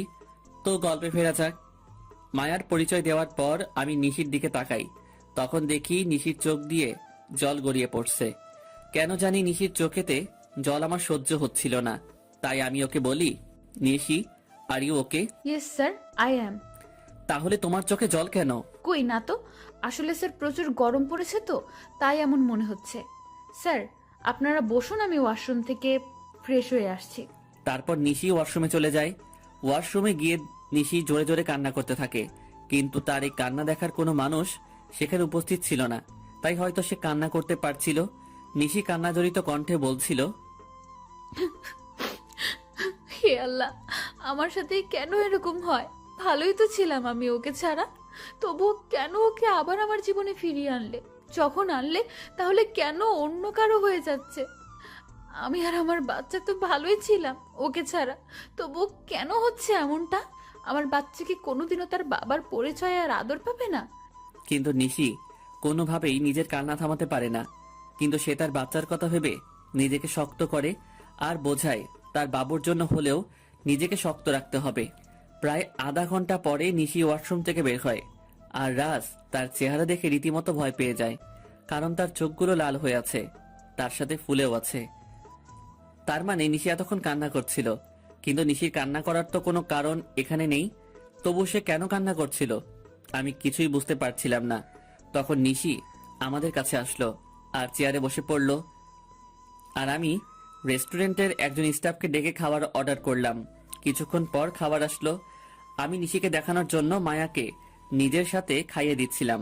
আর এটা দেখে নিশি আর ঠিক থাকতে পারল না, তার চোখগুলো আবার জলে ভরে গিয়েছিল। তাই সে এগুলো আড়াল করার জন্য বলল, স্যার আমায় এখন যেতে হবে, এমনি তো আমার অফিস টাইম শেষ হয়ে গেছে। তুমি তো কিছুই খেলে না, খাওয়া শেষ করে তারপর যাও। না স্যার, এখন আর খাইতে মন চাচ্ছে না। ওকে, তাহলে যাও। আর কাল থেকে আমার বিয়ের অ্যারেঞ্জমেন্টের সকল কাজ শুরু করে দিও। যদি কারো সাহায্য প্রয়োজন হয় তাহলে আমাকে বইলো। ঠিক আছে স্যার, আমি এখন আসি। তারপর নিশি চলে যায় আর আমিও মায়া কিছু গল্প করতে থাকি। যদিও মায়ের সাথে কথা বলার কোনো ইচ্ছা আমার নাই, তাও আম্মুর কথা ভেবে বলছিলাম।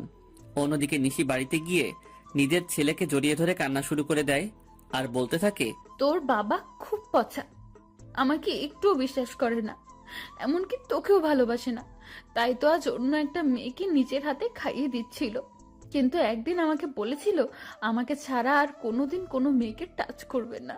আমি আর মায়া কিছুক্ষণ গল্প করার পরে রেস্টুরেন্ট থেকে বের হয়ে আসি আর মায়া তার গাড়িতে করে বাসায় চলে যায়। আমি যখনই নিজের গাড়িতে উঠতে যাব তখনই কেউ আমার নাম ধরে ডাক দেয়। পেছন ফিরে দেখি নিশির বেস্ট ফ্রেন্ড মিম। তাই আমি তাকে বলি, কেমন আছো মিম, আর দেশে কবে ফিরলে? ভালো আছে ভাইয়া, আর কিছুদিন হলো দেশে ফিরেছি। নিশি কেমন আছে? আর ওকে আমি ফোন দিই, কিন্তু ওর ফোন বন্ধ দেখায় কেন? নিশি কেমন আছে সেটা নিশি হয়তো ভালো জানে। আপনার কথা মানে বুঝলাম না। আর নিশি তো আপনার স্ত্রী, তাহলে কেমন সেটা আপনি জানাবেন না কেন? নিশি আমার স্ত্রী ছিল, কিন্তু এখন নেই। কি বলছেন এগুলো? কি আমি তো কিছুই বুঝতে পারছি না। এখানে না বোঝার তো কিছুই নেই, মানে আমি আর নিশি আলাদা হয়ে গেছি। কিন্তু কেন? আপনারা তো দুজন দুজনকে ভালোবাসেন। শুনতে চাও কেন? তাহলে শুনো। তারপর আমি 1 বছর আগের সকল ঘটনা মিমকে বলি, আর ওই ছবিগুলো মিমকে দেখাই। আর মিম এগুলো দেখে আমায় যে কথা বলে সেগুলো শুনে আমার পুরো শরীরটা কাঁপতে থাকে। আমি কিভাবে এমনটা করতে পারলাম এগুলো ভেবেই কান্না চলে আসে আমার।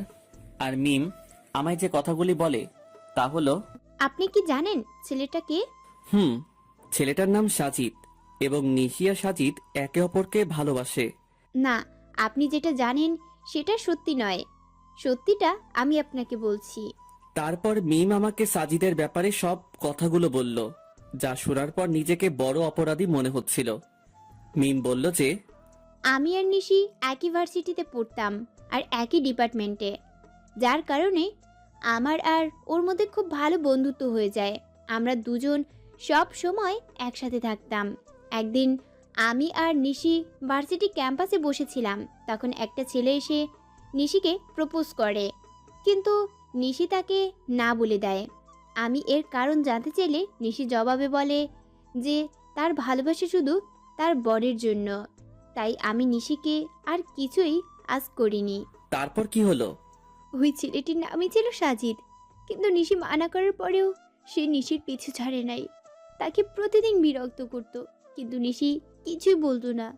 আর একদিন সাজিদ এসে হঠাৎ নিশির হাত চেপে ধরে, এবং সেদিন নিশি আর সহ্য করতে না পেরে পুরো কলেজের সামনে সাজিদের গালে চড় মারে। কিন্তু সাজিদ সেদিন যাওয়ার আগে বলেছিল যে সে নিশিকে সুখে থাকতে দিবে না, আর আজ দেখুন তার কথাই সত্যি হলো। আমি এখন কি করব কিছুই বুঝতেছিলাম না, কারণ আমার যে করার মতো কিছুই নেই। আমি যে নিশির সাথে বড় অন্যায় করেছি। মিম কান্না থামিয়ে আমাকে বলল, আপনি কি জানেন, আপনি যখন নিশিকে তাড়িয়ে দেন তখন তার পেটে আপনার সন্তান ছিল? মানে কি বলছো তুমি? হ্যাঁ, আমি ঠিকই বলছি। আপনি যখন ওকে অপমান করে তাড়িয়ে দেন তখন সে আপনার সন্তানের মা হতে যাচ্ছিল। আর এটা নিয়ে সে কতটা খুশি ছিল সেটা আপনাকে বলে বোঝানো যাবে না। সে আপনাকে বলার আগে আমার ফোন দিয়েছিল আর বলেছিল যখন সে আপনাকে এই কথাটি বলবে তখন আপনার রিয়াকশন কেমন হবে, এটা ভেবেই সে অনেক খুশি ছিল। কিন্তু সে আপনি কি করলেন? মানে নিশির সন্তানের বাবা আমি, আর আমি তাকে কি না কি ভেবেছিলাম। এখন কান্না করে আর কি হবে? যা হওয়ার তা হয়ে গেছে। এখন আর এগুলো ভেবে কি করবেন? না, এখনো কিছু হয় নাই। সত্যি বলছেন? নিশি এখনো এই শহরেই থাকে? কিন্তু তোমাকে আমার জন্য একটা কাজ করতে হবে, যাতে আমি আবার নিশিকে ফিরে পাই। কি করতে হবে আমায় বলুন। তারপর আমি মিমকে আমার প্ল্যান বলি, আর সেও রাজি হয়ে যায়। তাই আমিও নিজের বাসায় চলে আসি। বাসায় আসার পর আম্মু আমাকে বলে, বাবা মেয়েকে তোর কি পছন্দ হয়েছে? আম্মু আমি এই বিয়েটা করতে পারবো না। তুই কিন্তু আমায় কথা দিয়েছিস। আমি কেমন করে এই বিয়ে করব বলো? কেন করবি না শুনি? তারপর আমি নিশির কথা আর ওর আর আমার বাচ্চার কথা আম্মুকে বলি। তখন আম্মু কান্না শুরু করে দেয় আর বলে, আমার বৌমা আর নাতিকে কবে আনবি বাবা? খুব জলদি আনবো, তার আগে তোমায় একটা কাজ করতে হবে। তারপর আমি আম্মুকে সবকিছু বুঝিয়ে উপরে চলে আসি। আমি রুমে এসে ভাবতে লাগি কিভাবে কি করব। রুমে এসে নানান চিন্তা আমার মাথায় ঘুরপাক খায়, বিশেষ করে নিশির কথা। সে কি আমায় ক্ষমা করবে নাকি করবে না? তখন আমার সাজিদের কথা মাথায় আসে। কেন সাজিদ এমনটা করলো সেটা তো আমার জানা দরকার। তাই আমি আমার ফ্রেন্ডদেরকে ফোন দেই আর বলি এখনই আমার সাথে দেখা করতে, আর আমিও বেরিয়ে পড়ি। কিরে, এত জলদি দেখা করতে বললি কেন? সমস্যা হয়েছে নাকি? বলছি। তার আগে রবি আর মিজানকে আসতে দে। কিছুক্ষণ পরে রবি আর মিজান চলে আসে, আর আমি ওদেরকে মিমের বলা সকল কথা ওদের খুলে বলি। সব শোনার পরে ওরা বলে, ভাবিকে রাজি করতে পারবি বলে মনে হয় না। হয়তোবা, কিন্তু হালচালে তো চলবে না। আর শোন, তোদের একটা কাজ করতে হবে। কি কাজ বল? সাজিদকে যেভাবেই হোক তোদের খুঁজে বার করতে হবে। আর এই নে সাজিদের ছবি। ওকে, তোর কাজ হয়ে যাবে। ভাবিকে কি করে ম্যানেজ করবি? ঠিক বলেছিস, কিছু তো একটা করতেই হবে। আচ্ছা তোরা এখন থাক, আমি এক জায়গা থেকে আসছি। ওদের থেকে বিদায় নিয়ে আমি সোজা অফিসে চলে আসি। অবশ্য অফিসে আসার মূল উদ্দেশ্য হলো নিশির বাড়ির ঠিকানাটা নেওয়া, কারণ আমি ওর বাসার ঠিকানা জানি না। অফিসে আসার পরে আমি ম্যানেজারকে ফোন দেই আর অফিসে আসতে বলি। কিছুক্ষণ পরে ম্যানেজার অফিসে আসে আর বলে, স্যার কোনো দরকারি কাজ আছে নাকি? না তেমন কিছু দরকারি কাজ না, আমি শুধু নিশির বাসার ঠিকানা নেওয়ার জন্যই অফিসে এসেছি। ওকে স্যার, একটু ওয়েট করেন, আমি নিয়ে আসছি। তারপর ম্যানেজার আমাকে নিশির ঠিকানাটা দেয় আর আমি সেটা নিয়ে বেরিয়ে পড়ি। প্রায় আধা ঘন্টা ড্রাইভ করার পরে আমি নিশির বাসায় পৌঁছাই। দেন আমি ওর বাসার কলিং বেলে চাপ দেই। কিছুক্ষণ পরে নিশি এসে দরজা খুলে দেয় আর আমি নিশিকে দেখেই হেসে ফেলি, কারণ সে সারা গায়ে ময়দা মেখে আছে। তখন নিশি বলে, ওই আপনি পাগলের মতো হাসছেন কেন? আর এখানে বা কি করছেন? বারে নিজের বউয়ের বাসায় আসতে আবার কারো পারমিশন লাগে নাকি? মানে কি আপনার বউ? আর এসব কি বলছেন? আমার সামনে যে দাঁড়িয়ে আছে সেই আমার বউ, বুঝেছেন? আর দেখি সাইড দেন, আমি ভেতরে ঢুকবো। হাইসে, আমি কারো বউ, আর 1 বছর আগেই আমার ডিভোর্স হয়ে গেছে।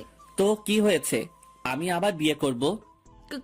কি বলছেন কি আপনি? আমি এর কথার জবাব না দিয়ে বাচ্চার দিকে এগোতে থাকি, আর যখনই আমি বাচ্চাটিকে স্পর্শ করতে যাব তখনই নিশি আমাকে ধাক্কা দেয় আর বলে ওঠে, একদম আমার বাচ্চার ধারে কাছে আসার চেষ্টা করবেন না, তাহলে কিন্তু আমার চেয়ে খারাপ আর কেউ হবে না। ও কি শুধুই তোমার বাচ্চা? ও শুধু আমার আর কারো না, তাই আপনি ওকে ছোঁয়ার চেষ্টাও করবেন না। প্লিজ নিশি, আমার বাচ্চাকে একটু কোলে নিতে দাও। আপনার বাচ্চা? হাসাইলেন মিস্টার রাজ। ও শুধু আমার বাবু, আর আমি ওর মা, এবং আমি ওর বাবা। নিশি প্লিজ। না, আমি ওকে কোনো অপরিচিত লোকের কাছে যেতে দেব না। তুমি কাকে অপরিচিত বলছো নিশি? তুমি জানো না আমি ওর কে হই? না, জানি না, আর জানতেও চাই না। তাই ভালোই ভালোই বলছি, এখান থেকে চলে যান, নয়তো আমার থেকে খারাপ আর কেউ হবে না। তুমি মানো নাকি না মানো, আমি ওর বাবা, আর এটাই সত্যি। বাবা? তাই না? এই বাবার অর্থটার মানে আপনি জানেন? যে নিজের স্ত্রীকে বিলিভ না করে অন্য লোকের কথা শুনে নিজের অন্তঃসত্ত্বা স্ত্রীকে বাড়ি থেকে বের করে দেয়, তার কোনো বাবা হওয়ার যোগ্যতা নেই। বুঝছেন আপনি? নিশি আমি মানছি আমি ভুল করেছি, তাই বলে কি তুমি আমাকে আমার বাচ্চার থেকে আলাদা করে দেবে? আপনি আর একবার ওকে নিজের বাচ্চা বলবেন না। এই 1 বছর আমি ওর বাবা মা দুটোই ছিলাম, আর ভবিষ্যতেও থাকতে পারবো। প্লিজ নিশি আমাকে ক্ষমা করে দাও, এরকম ভুল আমি আর কোনো দিন করব না। এই বলে আমি ওকে নিজের বুকের মাঝে টেনে নেই। নিশি কিছুক্ষণ আমার বুকের মাঝে থেকে পরক্ষণে নিজেকে ছাড়িয়ে নেয় আর বলে, ও বুঝেছি, আপনি কেন এখানে এসেছেন। আপনি আমার শরীরটা ভোগ করতে চান, এই তো? এর আগেও একবার করেছিলেন, তাই না? ওকে, আমি নিজেই আমার সব বিলিয়ে দিচ্ছি, তবুও আপনি আমার আর আমার সন্তানের মাঝখানে আসবেন না। বলেই নিজের শাড়ির আঁচল নিচে ফেলে দিল আর বলল, নিন, শুরু করুন। আমি এবার নিজের রাগকে কন্ট্রোল করতে না পেরে নিশির গালে জোরে একটা চড় মারি আর বলি, তুমি এমনটা ভাবলে কি করে নিশি? তুমি আজ পর্যন্ত এই চিনলে? ঠিক আছে, তুমি যখন বলছো তবে আমি তোমাদের জীবন থেকে অনেক দূরে চলে যাব। তার আগে প্লিজ একবার আমার ছেলেকে আমার কোলে দাও। নিশি কিছুক্ষণ কি যেন একটা ভাবলো, তারপর বলল, শুধু একবার, তার বেশি না। তারপর আমি আমার ছেলেকে কোলে তুলে নিলাম, আর ওকে কোলে নেওয়ার পর যেন মনে হলো পুরো পৃথিবীর সুখ আমার কোলের মাঝে আবদ্ধ হয়েছে। কিন্তু এটা বেশি সময় স্থায়ী হলো না। নিশি আমার কোল থেকে বাচ্চাকে কেড়ে নিয়ে বলল, এবার যান, আর কোনোদিন এখানে আসবেন না। আমি কিছু বললাম না, শুধু বললাম নিজেরও বাবুর খেয়াল রেখো। তারপর সেখান থেকে চলে আসলাম। নিশির বাসা থেকে বের হয়ে রাস্তায় আসলাম আর ভাবতে লাগলাম নিশি আমাকে এতটুকু বিশ্বাস করে না। ও কেমন করে ভাবতে পারলো যে আমি ওর শরীরকে? না, নিশির সামনে আমি আর কোনোদিন যাব না। নিশিও তো এটাই চাই, তবে তাই হোক। এমন সময় রবির ফোন আসে আরও বলে, কিরে রাজ, কোথায় আছিস তুই? সেই কখন থেকে ফোন দিয়ে যাচ্ছি।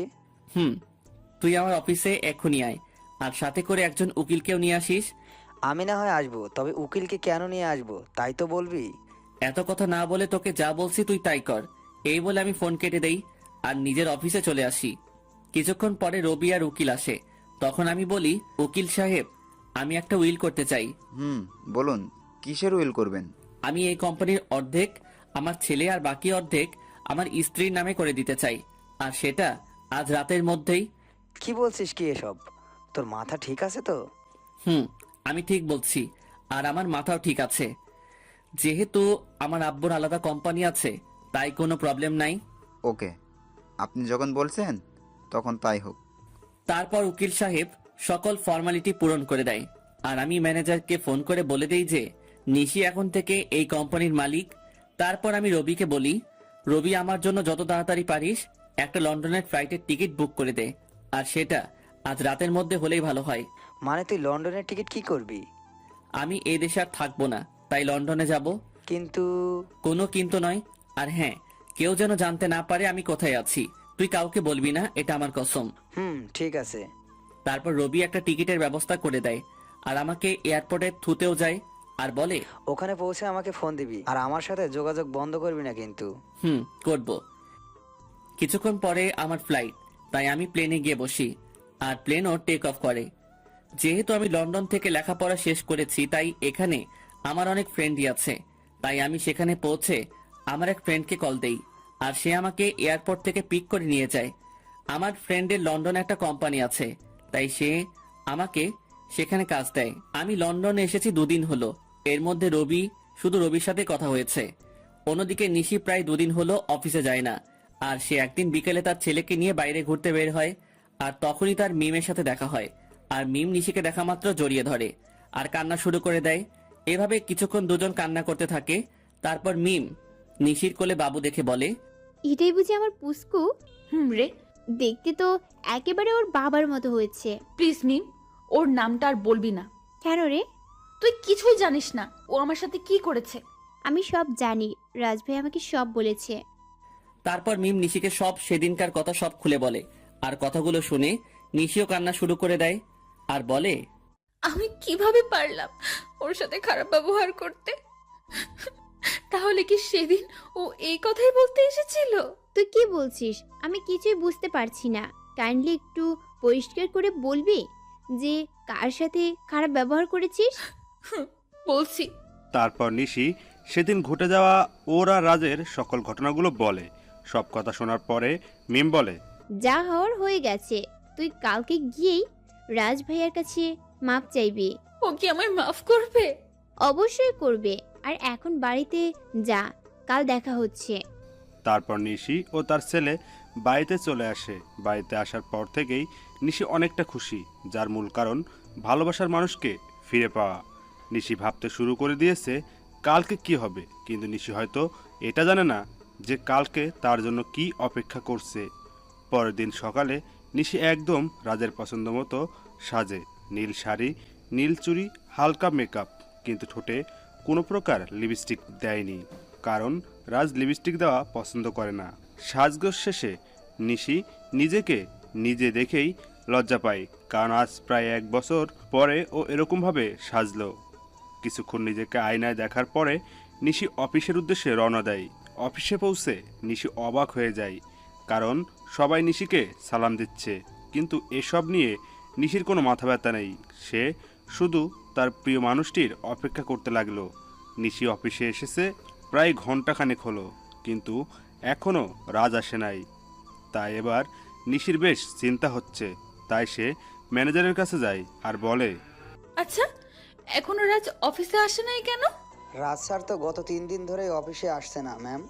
মানে অফিসে আসে না কেন? আর আপনি আমাকে ম্যাম কেন বলছেন? অফিসের বসকে ম্যাম বলবো না তো কি বলবো? কি বলছেন এসব? আর কে এই অফিসের বস? আপনি আমাদের অফিসের নতুন বস, আর এই অফিস আপনারও, আপনার ছেলেরও নাম রাজ। স্যার লিখে দিয়ে গেছেন। মানে লিখে দিয়ে গেছেন? কোথায় গেছেন উনি? সেটা তো আমি জানি না। আর গত 3 দিন ধরে ওনার ফোনটাও বন্ধ দেখাচ্ছে। কি বলছেন এগুলো? ওনার ফোন বন্ধ দেখাচ্ছে মানে? আমি ঠিক বলছি। ম্যানেজারের কথা শুনে নিশি ধপাস করে চেয়ারে বসে পড়ে আর ভাবতে লাগে, তাহলে কি আবার রাজকে হারিয়ে ফেললো? না, এ হতে পারে না। আমি রাজকে কিছুতেই হারাতে দিব না। তারপর নিশি অফিস থেকে বের হয়ে যায় আর ওর বাসায় চলে যায়। বাসায় গিয়ে নিজের ছেলেকে নিয়ে রাজের বাসায় চলে আসে।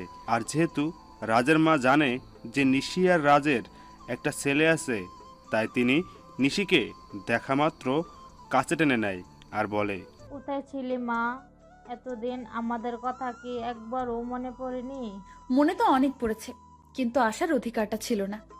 হয়েছে, আর বলতে হবে না। আর এটা কি আমার দাদু ভাই? আম্মু। তারপর সবাই মেহমুদকে নিয়ে ব্যস্ত হয়ে পড়ে। কিছুক্ষণ পর নিশি বলে, আম্মু, তোমার ছেলেটা কই গো? আমাকে অনেক জ্বালিয়েছে, আজ তার বদলা নিব। মানে রাজ তোর সাথে আসে নাই? সে তো বলেছিল তোকে নিয়ে বাসায় আসবে, তাই আমি ওকে কোনো ফোন দেই নাই। ও 3 দিন ধরে আমার সাথে দেখাই করে নাই, আর অফিসেও যায় নাই, তাই আমি মনে করলাম যে ও বাসায়ই আছে। এখন রাজের আম্মুও কান্না করছে। তারা সবাই ভাবছে যে রাজ কোথায় গেল। অন্যদিকে রাজ লন্ডনে গিয়ে তার বন্ধুর বাসায় উঠেছে, আর আজ তার অফিসের প্রথম দিন, তাই সে অফিসের জন্য তৈরি হয়ে বের হয়ে আসে।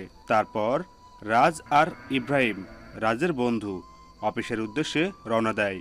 অফিসে পৌঁছে রাজ অবাক না হয়ে পারল না। আরে রাজ, কেমন আছো তুমি? আলহামদুলিল্লাহ ভালোই আছি। তুমি কেমন আছো? ভালো ছিলাম না, কিন্তু এখন থাকবো।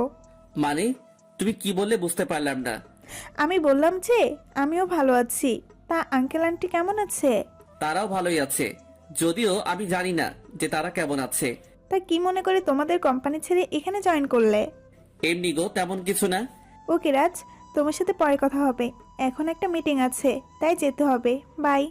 এখন আপনারা হয়তো ভাবছেন নীলাকে, আর আমি বা নীলাকে কেমন করে চিনি, তাই তো? তাহলে শুনুন, নীলা, আমি আর ইব্রাহিম একই সাথে পড়তাম, তাই আমি আর ওকে চিনি। আর আমি নীলাকে সবসময় নিজের বন্ধুই ভাবতাম, কিন্তু একদিন নীলা আমাকে এসে প্রপোজ করে, কিন্তু আমি এসব পছন্দ করতাম না, তাই আমি ওকে নিষেধ করে দেই। কিন্তু নীলা আমায় প্রতিদিন প্রপোজ করতে থাকে, তাই আমি তাকে বলে নেক্সট টাইম যদি সে আমায় প্রপোজ করে তাহলে আমি ওর সাথে আর বন্ধুত্ব রাখতে পারবো না। তাই সেদিনের পর থেকে নীলা আমায় আর প্রপোজ করে নাই। এর মধ্যে আমার লেখাপড়া শেষ হয়ে যায়, তারপর আমি দেশে ফিরে আসি। আর বাকিটুকু তো আপনারা জানেন। নীলা যাওয়ার পরে আমি ইব্রাহিমকে বলি, কি রে, এটা তো তোর কোম্পানি, তাহলে নীলা এখন কার বস কিভাবে? এটা আমার কোম্পানি, কিন্তু এর মালিক আমরা দুজন, আমি আর নীলা। তো তুই আমাকে আগে বলতে পারলি না যে এখানে নীলাও আছে? তাহলে আসতি না, তাই তো? এর জন্যই তো নীলার কথা আমি তোকে আগে বলিনি। বেশ করেছিস। এখন এখান থেকে দূর হ, আমার কাজ আছে। তারপর আমি কাজ করতে শুরু করলাম। বিকেলের আগে আমার সব কাজ শেষ হয়ে যায়, তাই আমি একটু অফিসে চারপাশটা ভালো করে ঘুরে দেখছিলাম। তখন পেছন থেকে কেউ আমার কাঁধে হাত রাখে। আমি তখন পেছনে ফিরে দেখি নীলা দাঁড়িয়ে আছে। এখানে দাঁড়িয়ে কি করছো রাজ? কিছু না, শুধু চারপাশের প্রকৃতি দেখছিলাম। ও চলো, আজ আমি আর তুমি একসাথে ডিনার করব। তা কি করে হয় বলো? সব হয়। কিছুক্ষণ পরে নীলা গাড়ি একটা রেস্টুরেন্টের সামনে দাঁড় করায়, আর আমরা সেখানে ডিনার শেষ করি। ডিনার করার সময় আমাদের অনেক কথাই হয়। তারপর নীলাই আমাকে বাড়িতে পৌঁছে দেয়। বাড়িতে আসার পরে আমি সোজা ওয়াশরুমে চলে যাই, আর কিছুক্ষণ পরে ফ্রেশ হয়ে বেরিয়ে আসি। আর তখনই আমার রবির কথা মনে হয়। আজ সারাদিন ওকে একবারও ফোন দেওয়া হয়নি, তাই আমি দেরি না করেই ওকে ফোন দেই। আর ফোন ধরার পর রবি বলে, কেমন আছিস ভাই? এই তো ভালোই আছি, তুই কেমন আছিস? আমিও ভালো আছি। আমার বাড়ির সবাই কেমন আছে? কেউ ভালো নেই, তুই যাবার পরে সবাই কেমন যেন হয়ে গেছে, আর আন্টি তোর জন্য প্রায় পাগল হয়ে গেছে। তুই ফিরে আয় ভাই। সময় হলেই আমি ফিরে আসবো। আর নিশি আর আমার বাবু কেমন আছে রে? নিশি তো বাদ দে নিশির কথা, তুই ভালো থাকিস আর আমার পরিবারকেও দেখে রাখিস। এই কথাগুলো বলেই আমি ফোনটা কেটে দেই। সে রাতে আমার আর ঘুম আসলো না। পরের দিন থেকে আমি আবার নতুন জীবন শুরু করার ব্যর্থ চেষ্টা করি। সকালে ফ্রেশ হয়ে ইব্রাহিমের সাথে অফিসে চলে যাই। আর অফিসে পৌঁছে নীলা বলে, রাজ কেমন আছো? এই তো ভালো, তুমি কেমন আছো নীলা? আমিও ভালো আছি। কাজের চাপ বেশি দেয়নি তো তোমায়? আরে না, এতটুকু কাজ করার অভ্যাস আমার আছে। ও আচ্ছা, তোমার কাজ শেষ হলে আমি আর তুমি এক জায়গায় যাব, কেমন? সেটা না হয় যাবো, কিন্তু যাবেটা কোথায়? সেটা গেলেই দেখতে পারবে। আমিও আর বেশি না ভেবে কাজে মন দিলাম। আর কাজ করতে করতে কখন বিকেল হয়ে গেছে জানতেই পারি নাই। তখন হঠাৎ নীলা এসে বলল, কি গো, তোমার হলো? আর একটু আছে, তুমি দাঁড়াও।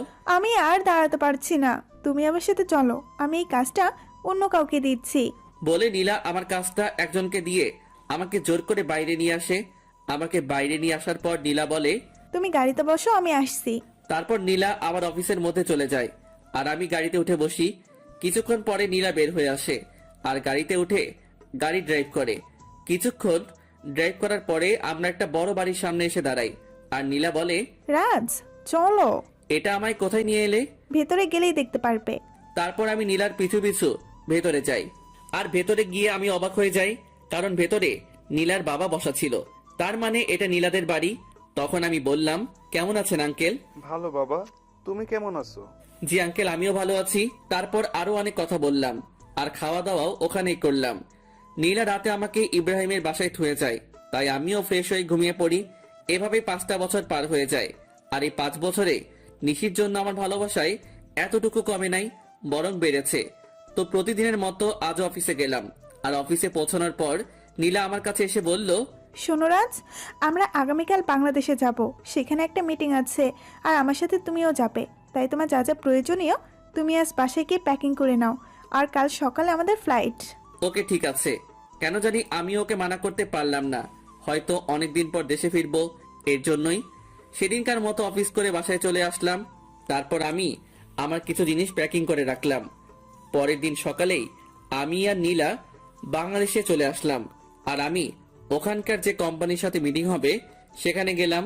আমি সেখানে গিয়ে আরো বেশি অবাক হয়ে যাই, কারণ এটা আর কারো না, আমার বাবার কোম্পানি, যার সাথে আমাদের মিটিং হবে। আমি কি করব তাই ভেবে পাচ্ছিলাম না।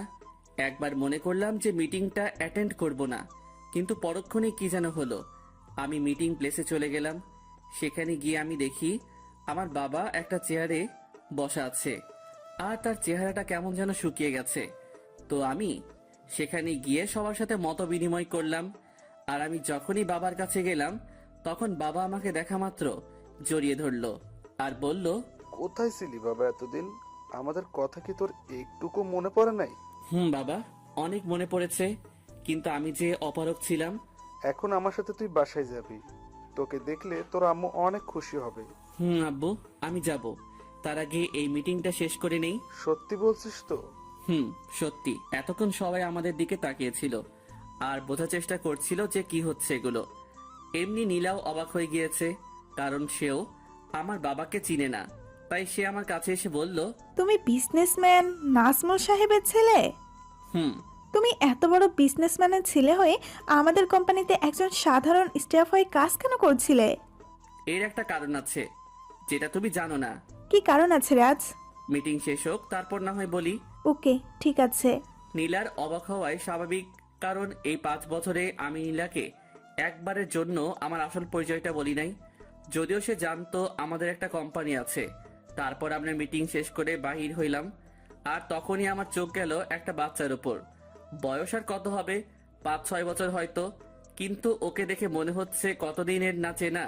তাই আমি ওর কাছে যাই আর বলি, বাবা তোমার নাম কি? কিন্তু ছেলেটা আমাকে অবাক করে দিয়ে পাপা বলে, আমায় জড়ায় ধরে। কে তোমার পাপা? তুমি তো আমার পাপ্পা, আমার মামনি বলেছে। আর জানো পাপ্পা, তোমার জন্য আমার মামনি প্রতিদিন কান্না করে। কে তোমার মামুনি বাবা? তখন ছেলেটি হাত দিয়ে একজনকে দেখিয়ে দেয়, আর সেটা আর কেউ না, সেটা হলো নিশি। মানে ছেলেটি আমার আর নিশি সন্তান। তার জন্যই কি ওর জন্য এত টান অনুভব হইতেছিল? তখনই নিশি আমাদের সামনে চলে আসে, আর আমাকে দেখে সে খানিকটা স্তব্ধ হয়ে যায়, কিন্তু পরক্ষণে আমায় জড়িয়ে ধরে কান্না করে দেয়।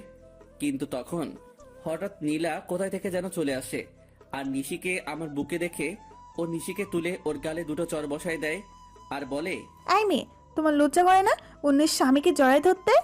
অন্যের স্বামী মানে? হ্যাঁ, তুমি যাকে জড়িয়ে ধরেছ সে আমার হাজবেন্ড হয়। ও সরি, আমায় ক্ষমা করে দিয়েন। আর মিস্টার রাজ, আপনার ছেলেকে দেখে রাখবেন। এই কথা বলেই নিশি বাইরে দৌড় দিল। আমিও নিশির পিছু পিছু গেলাম, কিন্তু আমি যেতেই একটু দেরি করে ফেলেছিলাম, কারণ নিশি একটা কারের হাতে ধাক্কা খেয়েছে, আর ওর মাথা থেকে প্রচুর ব্লিডিং হচ্ছে। আমি কি করব কিছুই বুঝতে পারছিলাম না। আমার মনে হচ্ছিল যেন আমি আমার জীবনের সবচেয়ে মূল্যবান কিছু হারাতে যাচ্ছি। তাই আমি গিয়ে নিশিকে আমার কোলে তুলে নেই আর হসপিটালের দিকে দৌড়াতে শুরু করলাম। আর তখন কে যেন একটা কার নিয়ে এসে বলল উঠতে। তাই আমি দেরি না করে কারে উঠে বসি, আর কিছুক্ষণের মধ্যেই হসপিটালে পৌঁছে যাই, আর ডক্টররা নিশিকে নিয়ে ওটিতে চলে যায়। তাই আমি কারওয়ালাকে ধন্যবাদ দিতে চাই, আর গিয়ে দেখি সেটা আর অন্য কেউ না, আমার বন্ধু মামুন। আর মামুনকে দেখা মাত্র আমি কান্নায় ভেঙে পড়ি আর বলি, আমার নিশির কিছু হবে না তো? ওর যে কিছু হলে আমি বাঁচবো না রে। নিশির কিচ্ছু হবে না। আর তুই এভাবে ভেঙে পড়ছিস কেন? আজ আমার জন্য নিশির এই অবস্থা, কেন যে আমি আবার দেশে ফিরে আসলাম। এক থাপ্পড় দিব যদি আর একটুও বাজে কথা বলিস।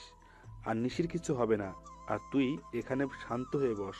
তারপর মামুন আমাকে এক জায়গায় বসিয়ে দেয় আর কোথায় যেন চলে যায়। কিছুক্ষণ পরে দেখি মামুন আমার ছেলেকে নিয়ে আসছে, আর ও আমাকে দেখে বলে, বাবা মামার কি হয়েছে? তোমার মাম্মামের কিছু হয়নি বাবা, তুমি আমার কাছে এসো তো। তারপর আমি আমার ছেলেকে বুকের মাঝে জড়াই ধরি। কিছুক্ষণ পরে ডক্টর ওটি থেকে বাহির হয় আর বলে, বলতেই হবে আপনাদের ভাগ্য অনেক ভালো, নয়তো রুগীকে যে অবস্থায় আনা হয়েছিল আমি তো মনে করছিলাম ওনাকে বাঁচানো সম্ভব হবে না, কিন্তু আল্লাহর রহমতে উনি এখন অনেক সুস্থ। আপনাকে অনেক ধন্যবাদ ডক্টর সাহেব, আবার নিশিকে ফিরিয়ে দেওয়ার জন্য। আর এটা আমাদের কর্তব্য। ডক্টরের হাত ধরে বললাম, আমি কি ওর সাথে দেখা করতে পারি? না, আপনি 6 ঘন্টা পরে ওনার সাথে দেখা করতে পারবেন। আর তাছাড়া ওনার এখন চেঞ্জ নেই। ওকে ডক্টর। ডক্টরের সাথে কথা শেষ করে এসে আমি আমার ছেলের কাছে বসি। আমি আর আমার ছেলে বসে আছি, তখন কেউ পেছন থেকে আমার নাম ধরে ডাক দেয়। তাই আমি পেছনে তাকাই কে ডাকছে দেখার জন্য। তখন দেখতে পাই আব্বু আর আম্মু দাঁড়ায় আছে। আর আম্মু আমাকে দেখে আর স্থির থাকতে পারলো না, আমার কাছে এসে কান্না শুরু করে দিল আর বলল, কোথায় ছিলি বাবা এতদিন? আমাদের কথা কি তোর এতটুকু মনে পড়ে না? আম্মু, মনে তো সবসময় পড়তো, কিন্তু আসার উপায় ছিল না। আর এই যে দেখো আমি এসে গেছি, আর কোথাও যাব না। সত্যি তো? সত্যি। তখন একজন নার্স এসে খবর দিল যে নিশির সেন্স ফিরেছে। তাই আমি আর দেরি না করে নিশির কেবিনে ঢুকে গেলাম। আমার পিছু পিছু বাকি সবাইও চলে এসেছে, কিন্তু নিশি আমাকে দেখে তার মুখটা অন্যদিকে ঘুরিয়ে নিল। সবাই নিশির সাথে কথা বলছে, আর নিশি সেগুলোর উত্তর শুধু হ্যাঁ অথবা নাতে দিচ্ছে, কিন্তু সে আমার দিকে একবারও তাকাচ্ছে না। এতে আমার অনেকটাই খারাপ লাগে। তাই আমি সবাইকে বলি, আমি আর নিশি একা কথা বলতে চাই, প্লিজ সবাই যদি একটু বাইরে যেতেন। তারপর সবাই বাইরে চলে যায়, আর আমি নিশির পায়ে গিয়ে বসি, আর ওর হাত আমার হাতের মুঠোর মধ্যে নেই, আর বলি, নিশি আমি সরি, কথা বলবে না আমার সাথে? ঠিক আছে, তাহলে আমি চলে যাচ্ছি। আমি যখনই উঠতে যাব তখন নিশি আমার হাতটা ধরে ফেলে, আর আমি ওর দিকে তাকিয়ে দেখি ও কান্না করছে। আরে পাগলি, কান্না করছো কেন? আপনি খুব খারাপ, শুধু আমায় কষ্ট দেন। গো, আমি খুব খারাপ, আর আমি ওয়াদা করছি আজকের পর থেকে তোমায় আর কখনো কষ্ট দিব না। এইভাবে বললে তো আমি বিলিভ করব না। তাহলে কিভাবে বলবো? কান ধরে বলেন। ওকে শোনা বউ, এই তো কান ধরলাম। ওই ফাজিল, আমি কি আমার কান ধরতে বলেছি নাকি? তো কি হলো? আর যাবেন না তো? কখনো না। পাগলিটাও আমার বুকের মধ্যে মিশে গেল। ঠিক তখনই নীলা কেবিনে আসলো, আর নিশি নীলাকে দেখা মাত্র আমাকে আরো শক্ত করে জড়িয়ে ধরলো। ওর মতে ও যদি আমায় ছেড়ে দিলে হারিয়ে যাব। ভয় পেও না নিশি, আমি তো শুধু ক্ষমা চাইতে এসেছি, কারণ আমি জানতাম না যে তুমি রাজের কি হও, তাই ওই কথাগুলো বলেছিলাম। It's okay. Thank you Nishi, and good bye. বলে নীলা চলে যায়। তখন আমি নিশিকে বলি, বাবু তুমি এখন রেস্ট নাও, তুমি এখনো অনেকটাই উইক। তারপর নিশি আমার হাতটা ধরেই বাচ্চাদের মতো ঘুমিয়ে পড়ে। প্রায় 15 দিন পর নিশিকে রিলিজ দেওয়া হয়, আর নিশির পুরোপুরি সুস্থ হতে প্রায় 1 মাস সময় লাগে। আর এই 1 মাস কেটেছে নিশির সাথে দুষ্টুমি করতে করতে। একদিন রাতে আমি আর নিশি ছাদে বসেছিলাম, তখন নিশির কি যেন মনে হলো, আর সে আমার কোলের উপর উঠে এসে বসলো, আর আমার গাল জড়ায় ধরে বলল, আমার না একটা ফুটফুটে মেয়ে চাই, দেবেন? দিব। আমি ওর ঘাড়ে আমার নাক ডুবিয়ে গন্ধ নিচ্ছি আর কথাগুলো বলছিলাম, কেমন যেন নেশা ধরানো গন্ধ। তখন নিশি হঠাৎ করে ওর দুহাত দিয়ে আমার মাথা উঁচু করে ওর ঠোঁট আর আমার ঠোঁট এক করে দেয়, আর পাগলের মতো চুষতে থাকে। নিশির এমন কাজ দেখে আমি খানিকটা অবাক হলেও পরক্ষণেই নিজেকে সামনে নেই, আর ওর কোমরটা জড়িয়ে ধরে নিজের দিকে টেনে আনি, আর ওর ঠোঁট চুষতে থাকি। এভাবে প্রায় 10 মিনিট ছিলাম। তারপর আমি নিশিকে 5 কোলে তুলে নিয়ে রুমের মধ্যে আসি, আর পা দিয়ে দরজাটা লাগিয়ে দেই। তারপর নিশিকে বিছানায় শুয়ে দিয়ে নিজের শার্টের বোতামগুলো খুলি আর শার্টটা দূরে ছুঁড়ে মারি। তারপর নিশির উপর উঠে ওর ঘাড় সহ সারা শরীরে কিস করি, সাথে হালকা কামড় দেই, ফলে নিশি হালকা চিৎকার করছিল। তারপর আমি আস্তে আস্তে নিশির ব্লাউজের হুক খুলি, আর নিশি আবেগে আমাকে জড়ায় ধরে। তারপর আর কমু না, সবাই নিজে থেকে বুঝে নেন গা। কেউ একজন আমাকে বলেছিল আমি নাকি আনরোমান্টিক, তাই গল্পটা রোমান্টিক ভাবে শেষ করলাম, যার ফলে গল্প একটু বেশি 18+ চলে এসেছে। তাই সবাই আমাকে ক্ষমা করে দিয়েন, আর গল্পটা কেমন ছিল জানাবেন। The story is and.